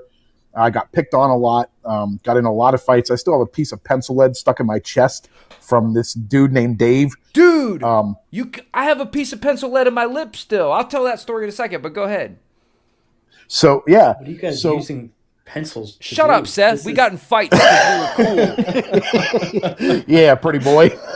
With who? The teacher? Anyway, continue. Sorry. But so yeah, man. The first thing I was told that I couldn't and shouldn't do was go in the military out of high school. So I went in the Marine Corps and did my 4 years. Got out of the Marine Corps, came home, and then I was told I should not be a bar bouncer. So I became a bar bouncer for about 7 years, and I started dabbling in mixed martial arts in '93 when I saw the first UFC. My buddy and I recorded it on VHS, and we played it back frame by frame so we could see what Hoist Gracie was doing to everybody. Trying to choke each other out on the floor. Fuck yeah. Yeah, out in the yard, definitely choking each other out. Yeah. But that, fast forwarding, I became a police officer in 2001, which I was also told that's not a good idea. You shouldn't do that. Yeah. So I worked that until 2012 when I ended up moving overseas with my wife, who's in the military still. But then the last thing I was told that was not a good idea to do, and this was last year, was I wanted to become a canine handler. And it was going to cost $23,000. And my wife said, I don't think this is a good idea. Cost you that? Yeah, that's what it costs to go to school. Damn. Dude, Yeah. where I worked at, man, they just was like, hey, you want to come run trails with us? And then they just gave you a dog. Oh, so I'm not a cop. I'm not a cop anymore. Oh, okay. I haven't done police work since 2012. We moved to Japan and we were there for 4 years. So I had to hang out the duty belt. Oh yeah, so you had to pay your own way. Yeah, they just gave me a dog. Right. Right. So yeah, I wanted to become a professional canine handler, so I had to go to school. So it cost $23,000. But I was told this is not a good idea. Right. Well, I went and did it anyway, and I paid off that loan within a year. And now I do private security contracting. I've worked for the New Orleans Saints. I've worked in music festivals in Atlanta. I've met famous people, done all this stuff, and I get paid a lot of fucking money to do what I do. And to do something you love. And that's the key, brother. I have never had a job I loved more than this. I get to take my dog to work every day. Yeah. I bet your car smells so bad. Yo, I keep up on that shit, bro. No, you don't know. No, you don't know. That's the thing. That's the thing. You're right. I probably don't. You can't smell it. Dog people. Nah, man, I change out the cabin air filter every probably 6 or 8 months, and then all that What shit. kind of dog you're is probably it? right. Belgian Malinois. Oh, he stinks. She stinks. She stinks. Yeah. Mike didn't even know. He just guessed. But yeah, man, the whole point is, just because people tell you it's not a good idea or that you shouldn't do it doesn't mean you shouldn't do it. Right. But also, you had specialized experience. You kind of knew what you were getting into. You had an idea. You'd been around the world. You had some experience. You had some seasoning. Also, I'll continually temper for you young people listening. They've probably already tuned out. They said, "Oh, actually, Mike said fuck school." Just because someone tells you shouldn't do it doesn't mean you shouldn't. But just because someone said don't do it doesn't mean you should either. You know, it's just up for them to decide. You have to make that decision. Yes. Mm-hmm. Yeah. Don't let other people set your boundaries. Yeah, that's a good way in terms of being successful. Yeah. Yeah, man. Well, that's cool to hear. I'm glad that worked out for you. You and I think we have a mutual friend there in Myrtle Beach. Oh yeah, who's that? I talked to you once about this. I think it was about a year and a half ago. I mentioned I knew this cat. His name was Elton Cruz. He was an instructor over at Yeah, I've met him. I know who Checkmat. he is. Yeah, I've met him briefly a couple times. I know who he is. He's very well known around here.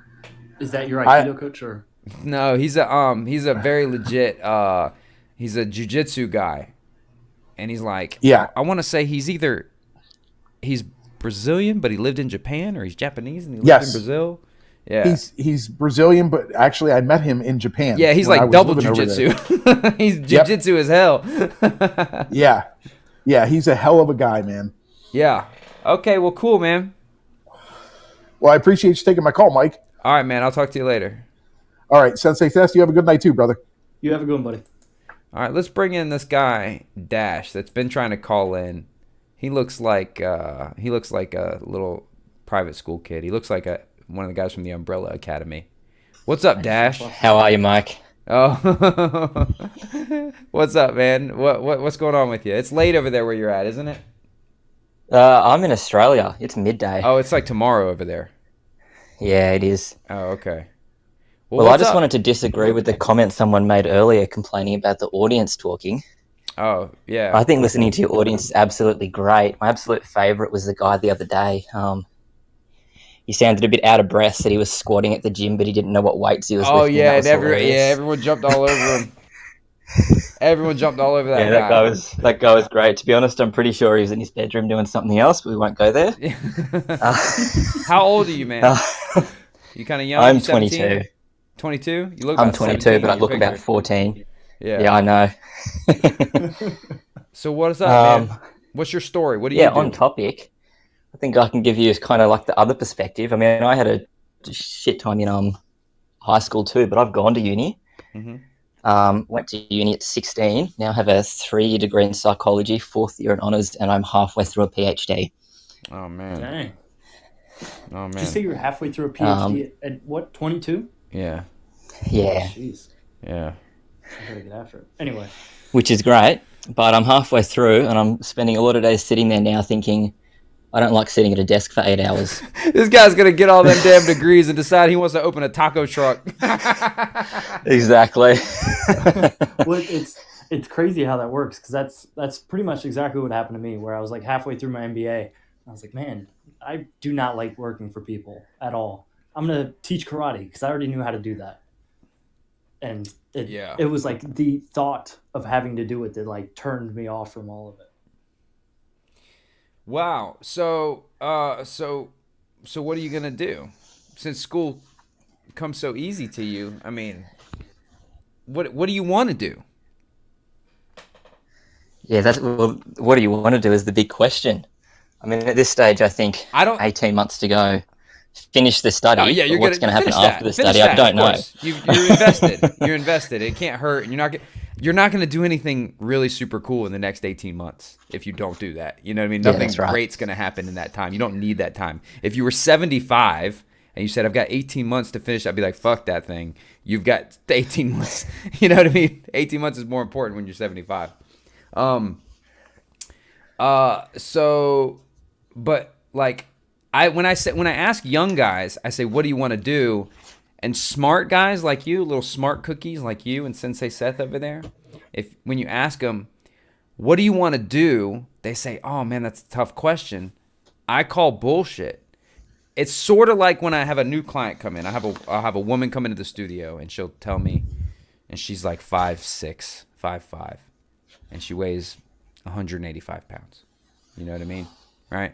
And she's let's do you one, but I'll give you a real example. 5'2", weighs 185 pounds. You know what I mean? And I say, well, how much do you want to? What's your goal weight? And I already know what the goal weight is. And she's like 150. And I'm like, okay, why not 130? You know, like why is that not? Why don't you tell me 125?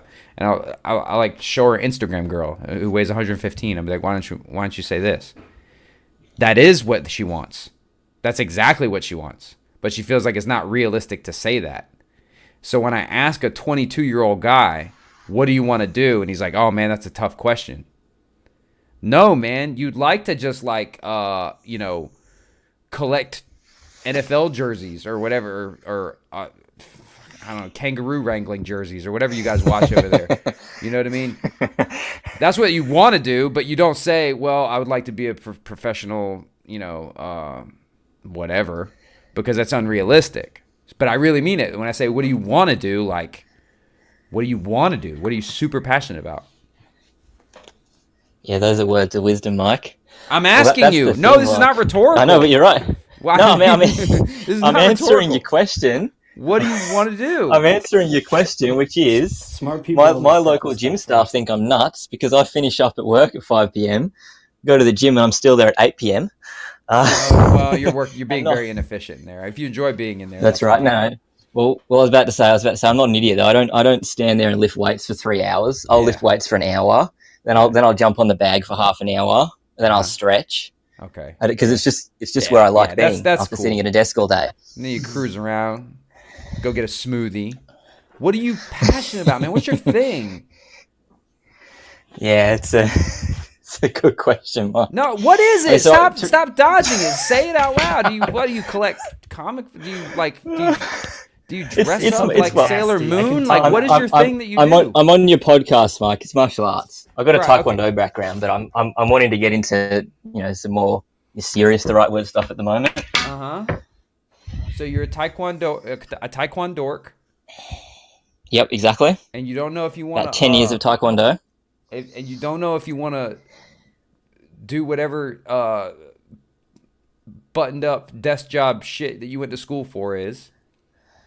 But is there some middle ground? Is there some taekwondo or martial arts and fitness? You love working out. You love being at the gym. You like kicking.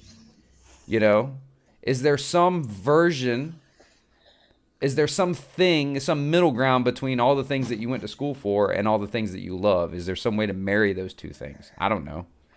You're the one That's a with good all the question. answers. Let me try and answer your question.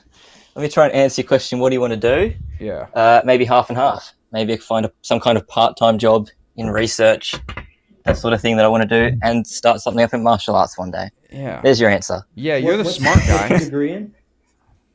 The undergraduate degree is psychology. PhD is youth mental health and neuroscience.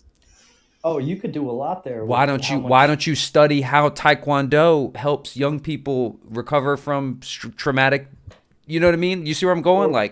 Or more so, I think there's a lack of study, and I don't know how capable you are of this, but there's a lot of lack of studies about children with special needs that go into martial arts and how that affects them, because parents are moving more towards movement now. Dude, Dash, you are uniquely situated with that combination to do something like what Seth's just talking about. You're talking about doing something you are well trained to do because you're a prodigy over there with you did apparently you had time to do 24 years worth of college in 3 years. Not quite. Yeah, in the time it takes me to save up enough money to buy this microphone, you are uniquely situated to do something that you are qualified to do, marry it to something you're passionate about, and then help people, and then being a authority in all those topics could be lucrative. You could make a living doing it.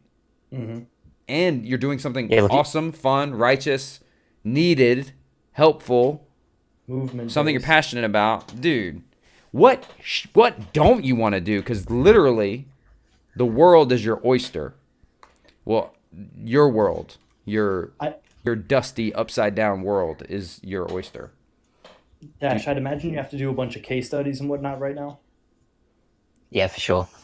What I would do is see if you can talk one of your professors into letting you do a case study on something Taekwondo related with kids. And that'll be a start on you deciding if you like it or not. Plus, you don't have to, you're already doing the school anyway.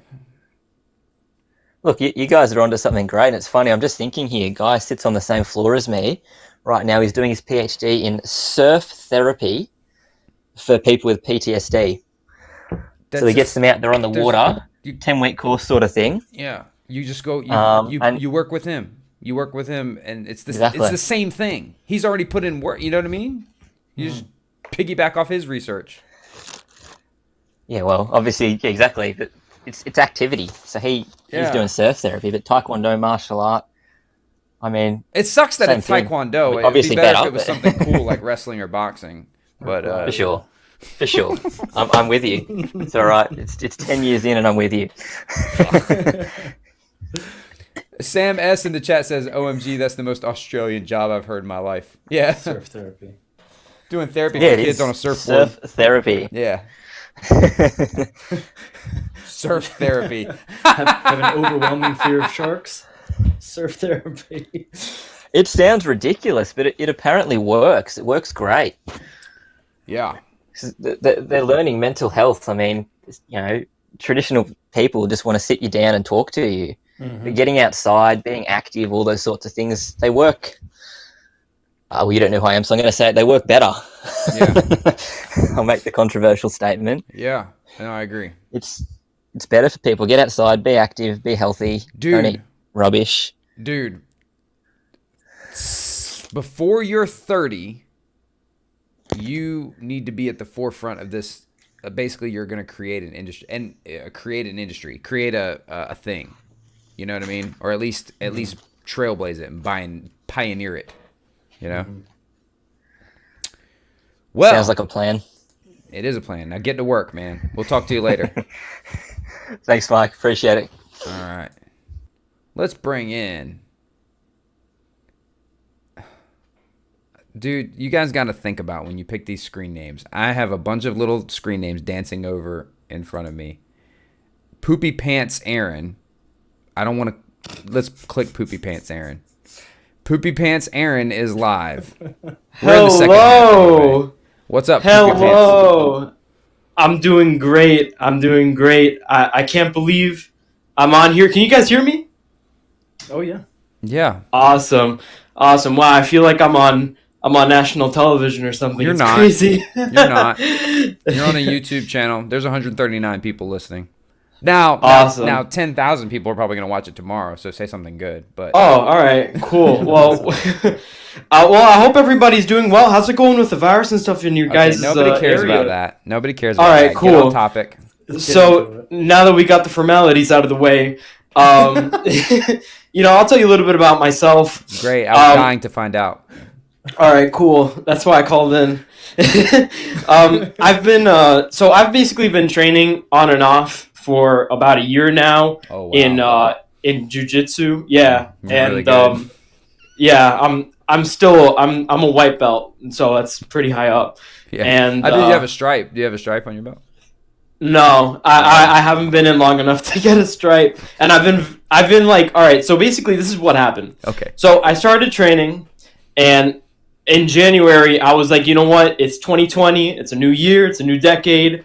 I got to take this shit seriously, and I did for about 2.5 months. Yeah. That's Right, about and how it then works. and then the coronavirus happened, and I was like, well, what do I do now? And I started taking privates. Mhm. And now I'm doing privates twice a week, and I really love it. But the thing is, we're not just doing jiu-jitsu. We're also doing wrestling, and we're also doing Muay Thai.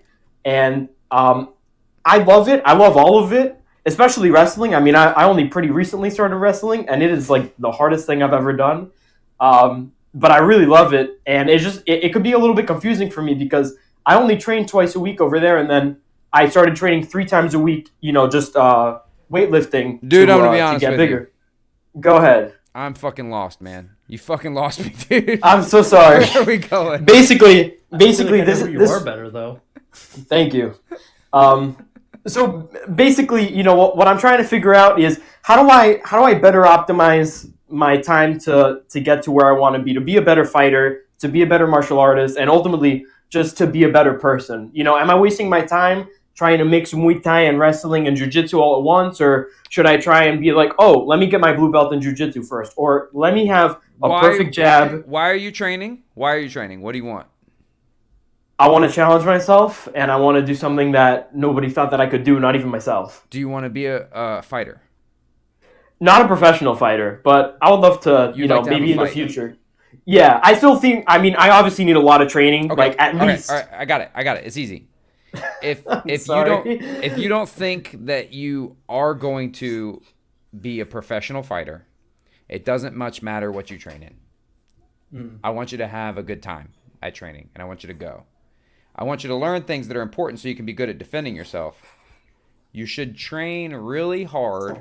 I always say, and I'm well known for saying this, that you should train the thing that you don't like training very much for 6 months, and then train at the thing that you do like training at for your whole life. So if you hate boxing and love jiu-jitsu, you should do about 6 months of boxing and then jiu-jitsu for your whole life.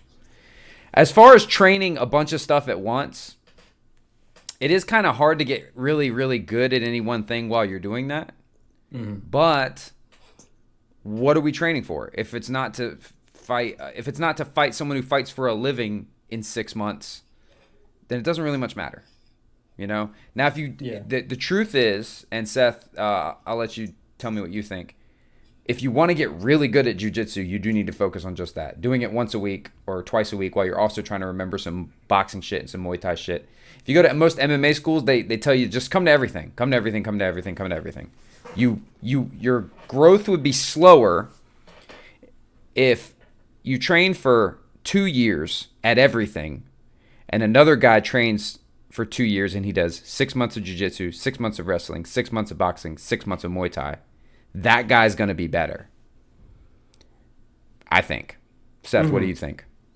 I could go either way, but so if you have like unlimited time, like you're not finding yourself like having to schedule out the different classes to make sure that you can like slam them all into your busy schedule. Like if you have the option to take all of the classes, if as long as you understand that, like if you take away each thing as understanding how to move your body, like whether you're on the ground or standing up or wherever it is, if once you get used to those repetitive movements that all of them sort of have, like, okay, my hips do this, my legs do this, my arms do this.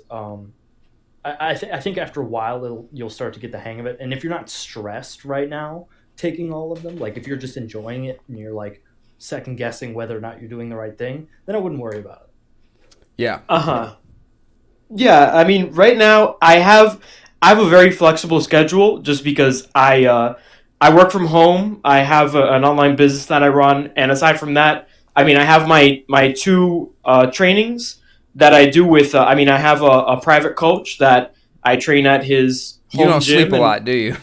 No, I actually do. I've been trying to put a lot of emphasis on it. I try and sleep as much as I can, which.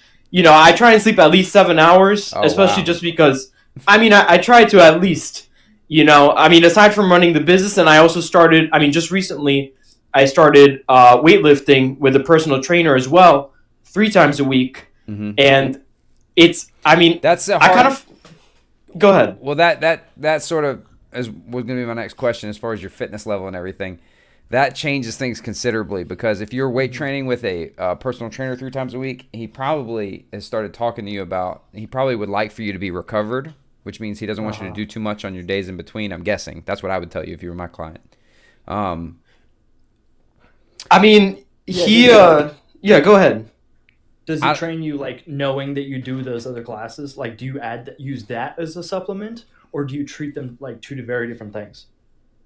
No, I kind of, this was my thought process because I'm not Arnold Schwarzenegger. I'm not some like crazy, super in shape person. You're not Icy Mike. I'm not Icy Mike, basically. Yeah. I'm not Sensei Seth either. You know what I mean? I'm 5'5". I'm 140 pounds. Icy Mike. And basically, yeah, I'm Icy Mike, but. I decided to start training because I'm thinking, you know what? It doesn't matter if I choose, okay, let me do wrestling or let me do Muay Thai or this or that. I got to be strong either way, with whatever I do. And ultimately, I think that just the weightlifting is going to help me get into a body that I want to get into. How old it's going to you? help me. I'm 21.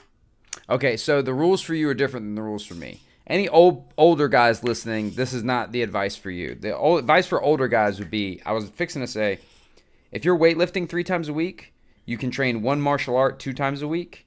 You would be better at the end of a year, 6 months or a year, than if you were training like full-time and lifting weights and doing all that.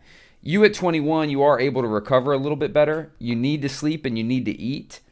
If you are weightlifting 3 times a week, I would look really hard at cutting down some of the jujitsu just from some of the rolling. I don't know how much rolling they do versus drilling or versus training or versus whatever.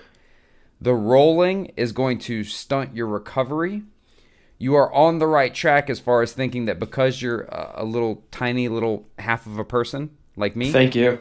Yeah. Thank you. You have to be stronger. The example that I always use is when I was taking jiu-jitsu, I was going to jiu-jitsu three nights a week at least.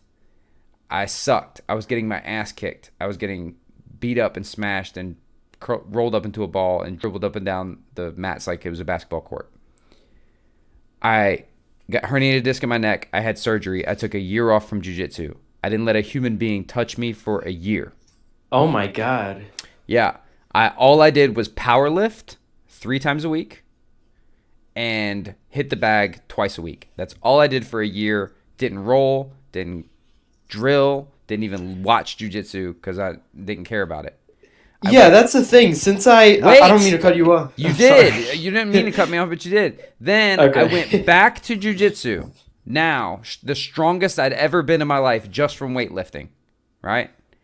People that were there when I left that were beating me, you know, and had trained the whole time I was gone for 1 year exactly. I was taking them down at will, strictly from deadlifting. Wow. I would shoot for the take. And this is people in my weight class, right? I'd shoot for the takedown. They would defend it correctly. I just wouldn't care because I deadlifted for a year straight. People will try to act like strength is not important. Now, when you're 21, you're capable of cramming more stuff in. But if you are strength training, I would lean hard into that strength training. I would limit the amount of rolling I'm doing on the days between. Recovery is super important and you build muscle. And I tell people to take things in seasons. So for 6 months, lean really hard into boxing. And then for 6 months, lean really hard into weightlifting. And then for 6 months, lean really hard into jiu-jitsu. And then do the other things as you have time, but give your body time to recover. That's my official opinion. Yeah, being the fact that I just have a private jiu-jitsu coach, we don't really do, we do a little bit of rolling. That's best because that'll preserve Yeah. your body and you won't be taking unnecessary damage and getting stacked and getting beat up and all that. Yeah, we usually just do technical training and here's how to do with this, and then at the end we'll do 10 minutes of I'd rolling. love to do with this. Yeah. And he's Yeah. just gonna push you just enough. He's not trying to smash you and not trying to win. He's just trying to get you to learn. Exactly. No, that's cool, man. Hope we were able to help. It was super interesting talking to you, man. Thank you so much for having me. It's been a huge pleasure. All right, thanks, man. Later. See you, bud. Let's bring in Joyce. Joyce, you are online. Is this you? This No, is this is me. me. I am Sorry. me. Is this you? Oh, okay. So, young martial artist. I'm 12 years old. Is this you? I see you, Mike. Yes, sir. It is. How No are way. you? No Yeah. way. It is me, man. It's How are you? you? Yeah, man. You're my idol. No, man. You're Oh my God. Oh. I'm so glad my to hear God. from you, man. I'm so glad to hear from you. What's going on? Nothing. It's just So I've been taking a Korean martial art similar to yours. What is it? Except mine. So it's called Tukong Musul Wan, Uh-huh. and apparently the South Korean military trains with it. You know, That's cool. and I don't know if it's legit or not because we don't do a lot of pressure testing. You know, and I want to know if you could give me some signs to see if it works. I mean, do you have fun when you go? Do you like it? yes, it's very fun. Okay, it's very fun. So that's the most important thing. Tell me your name again. Your first name? My name is Hayden. Hayden. My name Hayden. is Hayden. Hayden.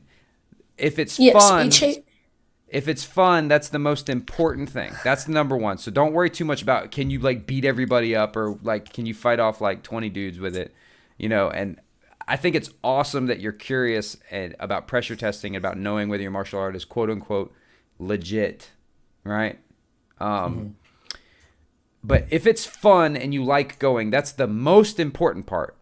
So if we've got that ticked off, now we've got the other box of how long have you been going? I've been going since I was 10 years old, and I'm 12 now, So so you about really two and a like it. half years.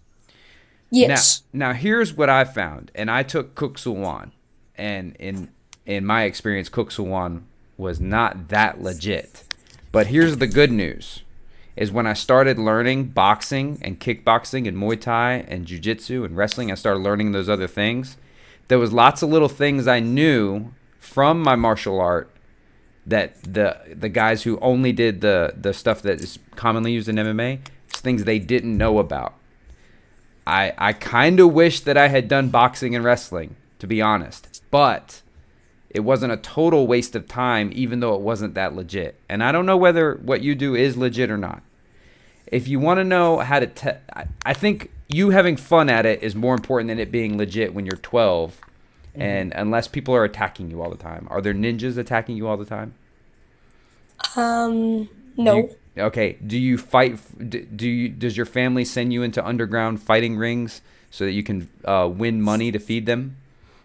No. Okay, so then it's not super important that you know how to beat everyone up. What's most important is that you enjoy it, and do you get good exercise from it? Is it like, do you sweat and you breathe hard when you go? Like, is it like physically challenging? Yeah, like I'm getting bigger from it. Yeah. Oh, okay, great. I think that's gains. Making them gains, son. Those are the most important things. When you get older, do you guys spar? Do you do like what, like touch sparring or point sparring with it at least? As children, we don't really spar yet. I've sparred a couple times, but as we get older, like in the curriculum, we hard spar with like headgear, but it's only very seldom. Like it's not an everyday thing. What about the adults? Do the adults do it more often?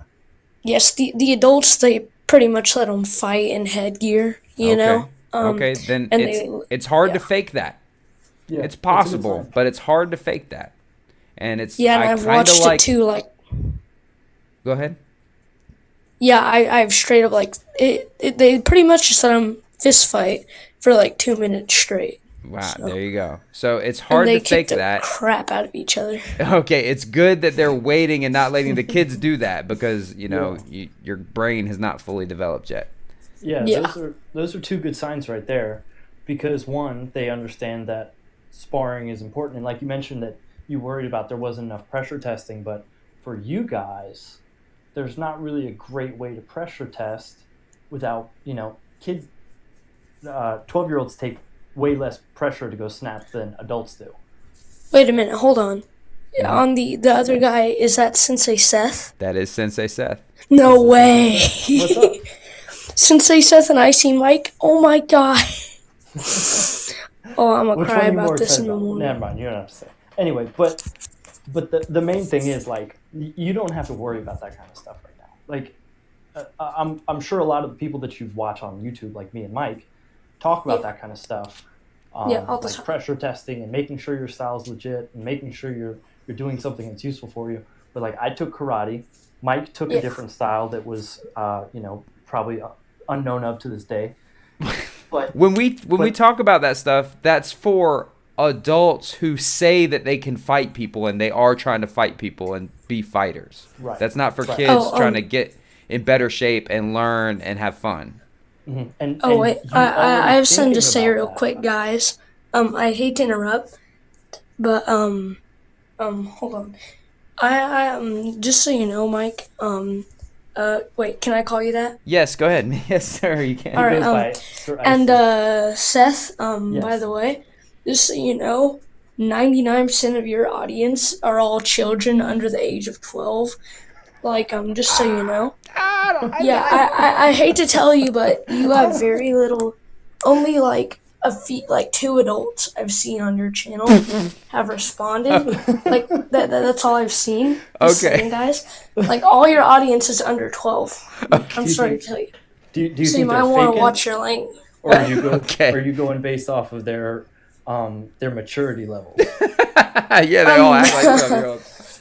I mean, they say some pretty nasty stuff in the comments, but most of them, like their age, yes, they're very young. From like, listen, hey, I would guess. Do your parents or guardians, do they know what you watch on YouTube? Do they know about what you're watching? Yes, they know and they approve of it as long as I don't repeat some of the words that y'all say. Right. Well, hold on. The You, Mike Mike. says, not me. Yeah. Yeah, Mike. Sensei Seth's Mike channel. has a Yeah, his channel's a little clean. more. Yeah. Yeah. Oh, I have a question. Do sidekicks actually work? No. Of course they not. don't. What kind of question is that? You must Sorry. have pressure test, Hayden. Wow. I'm just picking on you, Hey, buddy. guys, I also have a question. There's a video I would like for y'all to upload. Okay. Okay, you're gonna laugh at me. Nunchucks for the street? Question mark, question mark, question mark. Could y'all please do that for me? That's a brilliant video idea. I have a Because pair of there's a nunchucks. lot of questions of legality and morality in it. Because me and myself, I wish to be a professional nunchucker, if I Ooh. can say that. So Yeah. I want to be a pro. Yeah. That's pretty sick. Is that like Yeah. freestyle nunchuckery? Like tricks and Yeah, stuff? so- Like, yeah. Yeah, like I am not only the practical applications of it, but like the cool fancy stuff. And I also want to become a UFC fighter when I'm older. Like that, like I could whoop Conor McGregor. Well, by the time you're an And, like- adult, they might be using nunchucks in the I UFC was the gonna way. say. They might. That you might know, be a thing. So that video, that request, I love that. And if you could please give me a shout out, that would be great. Hayden, Yeah. that's Hayden? Yes. Nunchucks for sir. the street? Question marks? And you said 3 Yes. question marks? Yes, sir. All right, you got it, buddy. Oh, and Seth, I have a question. Could All right, you last do question, a, buddy, and then we gotta go. We gotta take somebody else. Okay. Seth, one more question. Do you think Yes. you could do another tutorial on the wheel kick? I Yes. didn't exactly get it. Absolutely. All right. I got you, buddy. All right, All right, thank you so much, Hayden. It was an honor getting to talk to you. I'm very happy that you called in. Hey, y'all are like my idols, like, you know what I mean? So thank you. We but do, I man. gotta We go thank too. you. All right. All right, man. Okay, bye. Y'all are like my new best friends. All right, All buddy. right, bye. Bye. See you, bud. Hey, I like how Hayden was like, yeah, but I gotta go too. You know? He was like, "Look, guys, it's been great." Yeah, he's like, "But I gotta go." understand He's like- "You want to chat? I've got to run." He's not trying to let me hang up on him. He's like, but I gotta go too because I got other stuff I gotta go do. You know what I mean? He was like, "Yo, I've been doing the side hustle where I sell nunchucks. Yeah. He's like, Make I sure gotta you go put load my up my link in bike there. full of I've gotta- nunchucks. I've got to run." Dude, That let's was awesome. That was cool. let's talk about that, Seth. Like, Okay, what is let's- that? Maybe it's not a big deal to you. Maybe that's not a big deal. I work with kids. What am I talking about? Yeah, but But like, no, that's still really cool, obviously, because like we interact with the 12-year-olds that are acting like adults in the comments. no, the adults that are acting like 12-year-olds. No, Oh yeah, Yeah. he's saying, he said, I don't know if you guys know this, but like 99% of your audience is under 12. but like I mean, it's cool though. Like none of my kids that I teach, no, pretty much almost none of them know that I have a YouTube. Like maybe 2 or 3 of them. And the other day, I was wearing a T-shirt, and that's the opposite of what I get from the kids I teach. One of my Well, to kids be was like, fair, very "You- few people know that you have a YouTube channel at all. Okay, So well, all right. everyone, But my- everyone kid from the my other day school was like, knows that I have a YouTube channel. And when the kids Um, say, Coach Mike, we saw your video about blah blah blah blah blah, and I'm thinking like, what did I say in that video? And I'm like, wait, you watched what now? And I'll look at Yeah, the parents see? like, yo, and they look at The me like, parents- what can we do? I'm like, Most of don't the let your kids watch that. Be like, look, the icy mic that's not the icy mic that's on the internet, okay? You gotta Oh, understand. After well, it hours actually icy kind of mic. is. I'm pretty stout with it. I just don't swear. But other than that, you take out swearing, I'm the same in each class. Maybe Yeah, a little more I- patient. Maybe a little Yeah. more patient. A little more patient, less jump cuts. Yeah, there's less jump there. I don't use a lot of jump cuts. I don't do that. All right, so we're gonna get out of here. We have to end on that. Like someone else is gonna click on the thing and be, oh wait. let's see. Patty Malarkey was here. I was gonna bring him on. Oh, Patty's in the chat. Yeah, this would be it. We'll go out. Patty will play us out. Oh, Patty What's Malarkey. Yo, How are you? dude, I'm great, man. Wait, I'm holding these new headphones. Can y'all hear me okay? That's better than what you were doing. Oh, okay, cool. All right, now I figured it out now. So I just, first of all, that was awesome. That kid calling in, that was cool. That Seth's was, fronting like his life didn't just change, but I'm over here like trying to like compose myself. Man, how cool. Like, that kid was just, the second he was like, wait, is this really you guys? And then I heard it in his voice. That was awesome. But anyways, yeah, what's up? No, you called. What's up, you? No, dude? yeah, what's up, you know what you said? You went. No, so I was like, he oh, did. you're I about heard to him. say I heard something. him. Yeah. at you, mother etters. Oh, okay. All right. See, fighting words now. No. Anyways, but I kind of wanted to touch back real quick on a couple things that some people were saying. Kind of this general vibe. That guy Dash was saying how he didn't really even know what he was wanted to do. Well, he kind of did, but you guys have been like this overall theme kind of today of like have fun. Yeah. Make sure it's fun. Have fun. Go for and, it. Yeah. that is intensely important because like what a revelation I found of it, like what I want to do, figured out the passion, is because like I never lost things that I liked doing. And so it's so intensely important to keep doing the things that you like, that you just find fun, that release a little dopamine. Like, it could be anything. Like for that kid, like nunchucks, dude. Yeah. But it's like keeping that, like when you get older and later down in life, when you get better at what you're doing, like avenues open up and you can actually. What's funny is, I'm glad you said that because it's something I didn't touch on. I'm trying to tell people that they should pursue their passions and dreams, and that it can not only be fulfilling, it can also be lucrative. Like, I'm trying to sell you on the idea that, you can make nunchuck videos on YouTube and make a living doing that. And the thing is, when I failed in YouTube for a long time, and Seth and I have talked about this, I told Seth, do you remember early on? Remember the basic gist of when you said, "How do you make money on YouTube?" Do you remember my like the pared down, stripped down, one sentence version of my advice on how to make money on YouTube? Yeah, it was essentially along the lines of you don't try.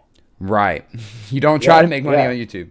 Exactly, man. Exactly. You have fun. You have fun, like genuinely. You don't pretend to have fun. And you know what?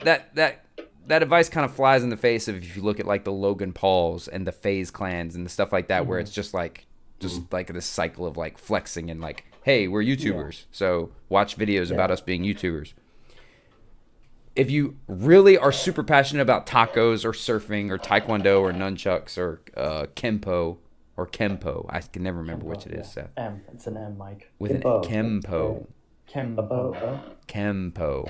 Or with music with you, Patty Malarkey. If you are super passionate about it and you just pursue it purely and passionately, and then figure out quite separately how to monetize that, you can make that a job.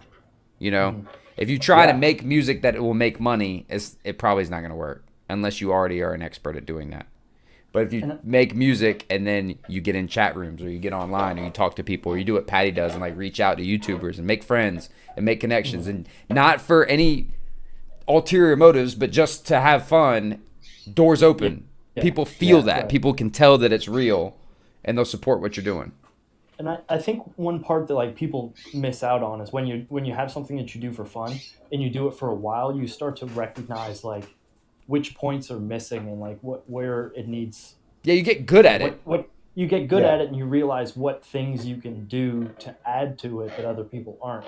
And a lot of the making money of it. That's why I told Dash to start doing like the studies on taekwondo and psychology, because eventually what happens is like you look into it enough, you realize that there's something missing, and that's when it clicks. Yeah. And because it's something you enjoy, you do it over and over and over, and you get that pattern, and you recognize when a piece of that pattern is missing. You're like, oh, I have that.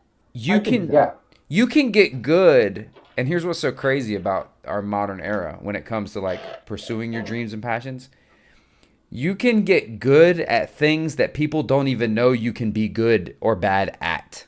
Like an easy example is I have an older client and she struggles with dating because she doesn't know how to text. And she showed me texts that she's sent to guys, and I'm like, what the fuck? You texted that? And to her, it was like a normal thing to say, and I was like, no. She's like, yeah, he never called. I was like, I wouldn't either. That's terrible. But it was just her like not knowing how to text and not knowing that you can be good or bad at texting.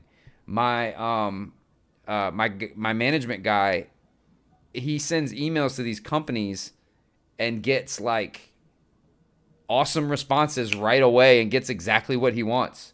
And I'm like, before I had him and I used to do it, I'd like send him the emails and I felt like I was doing the same thing he's doing. You know?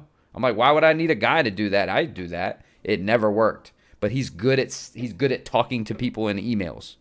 That's a skill that he can use. He can do the thing that he's excited about doing, but he has a skill that didn't exist 10 years ago or 20 years ago or whatever.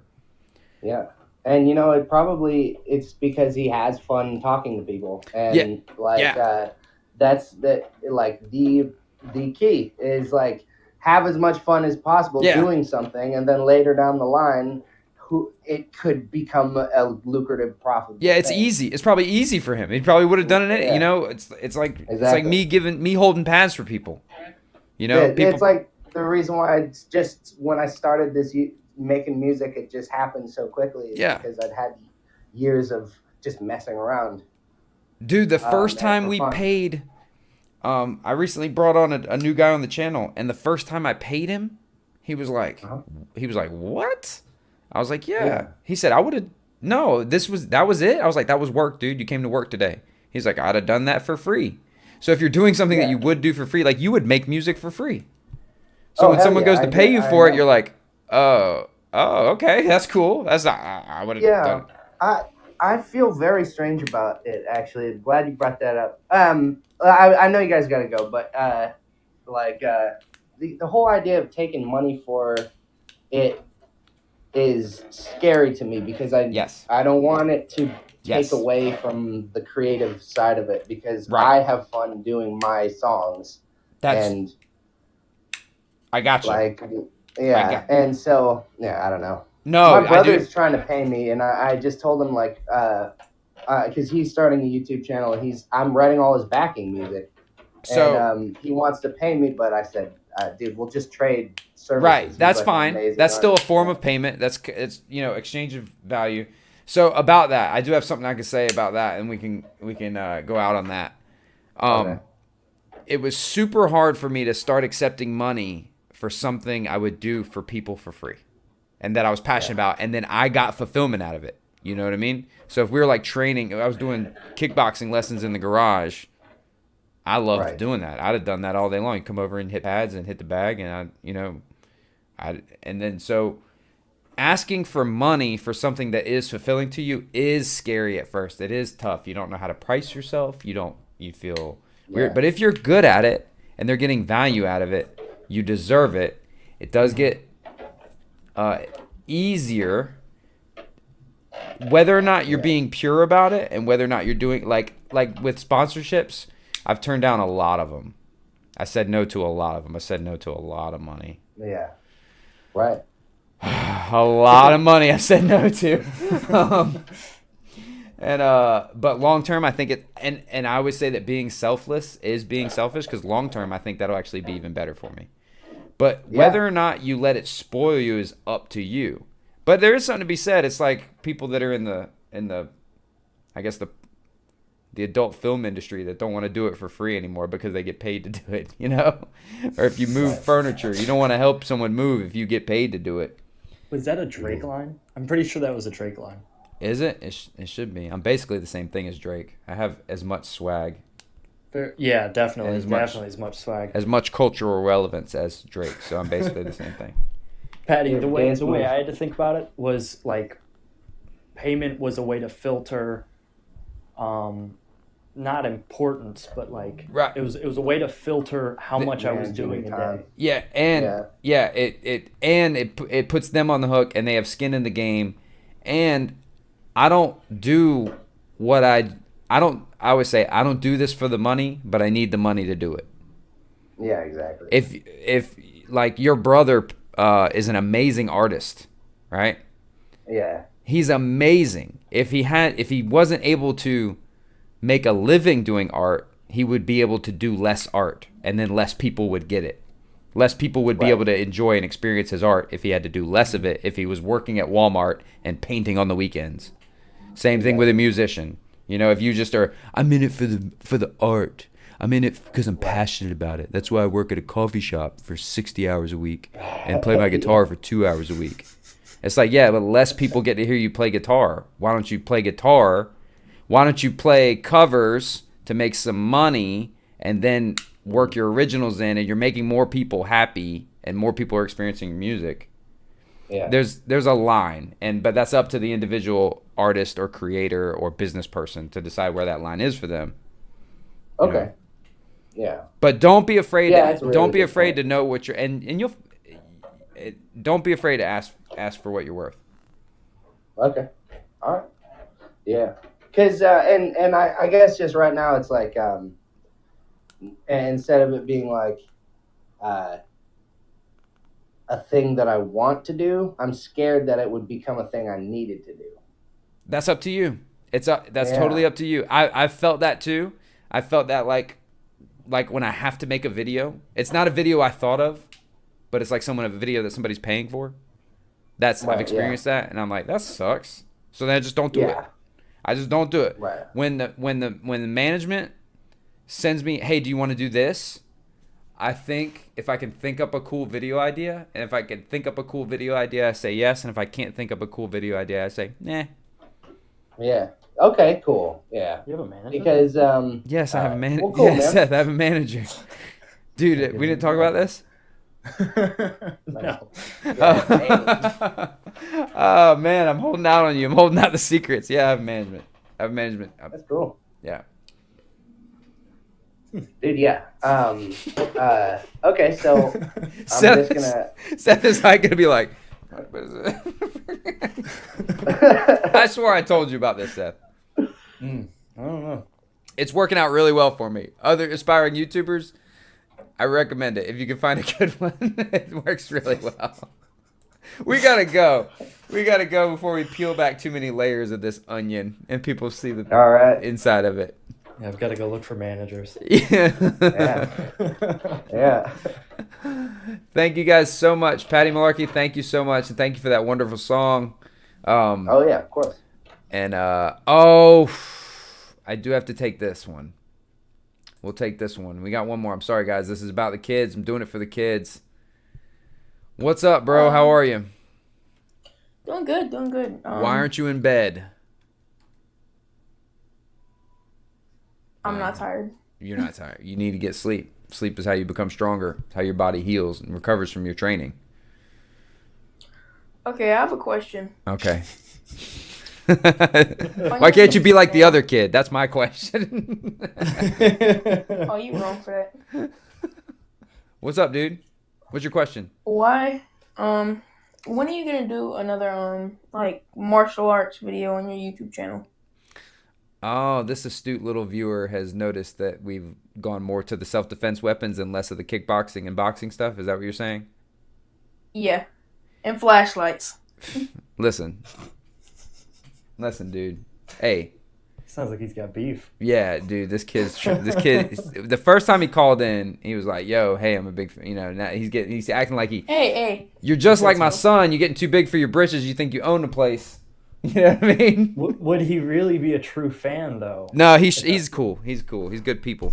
Listen, you're right. I've been doing less. So what we've been doing to peel back yet another layer, how it works is you do what's called batching, where we record a bunch of stuff at once. and edit it all at once, and then we kind of like release it over time. So we put a bunch of weapon stuff together, and then we put out a bunch of weapon stuff, and then the people that are interested in weapon stuff, that kind of helps them get more of it. And then probably next month is going to be way more kickboxing and boxing stuff. And so, Okay. But that's actually a good observation, because there's been less martial arts stuff and more weapon stuff, but it just comes in cycles. And then if I can get out far enough ahead with the batch recording, then there'll be a month of like comedy stuff where I do impressions or I do skits and stuff like that. But that's the reason that it kind of works out that way, is because I record basically all the videos that you're seeing are recorded over the course of a week, and then that comes out over the course of 4 weeks, and then we do another week-long shooting. And Sensei Seth and I will be doing a lot of filming here soon, and that'll probably be all mostly martial arts related. Mm-hmm. But I do enjoy the videos that you've been posting. I understand. I do enjoy them. But I was just curious when. Like, and I gotta think of more. I gotta think of more stuff, dude. I'm all out of like ideas. Like I showed all my stuff. I showed everything that I was willing to show on the YouTube channel. Been working on some courses. Courses coming out soon. But I gotta come up with more stuff. But you're absolutely right. I'm gonna get right on it. I appreciate your call, man. All right, thanks. Thanks for having me. That little guy acting like he owns the place now. That's like when Maddox walks in and is like, "What's up?" Maddox will show up at the studio and walk in and just be like, "What's up?" And I'm like, "What do you mean, what's up?" Like, why are you talking to me that way? Hey, coach, I was thinking we work on. Yeah, exactly. I'm like, duh, what? Anyway, this has been Icy Mike Imperfect. This was a fun podcast. Really interesting to talk to people about their passions and dreams, martial arts related or otherwise. Thank you, everyone who called in. And we will see you soon. Oh, I never told that joke. I didn't even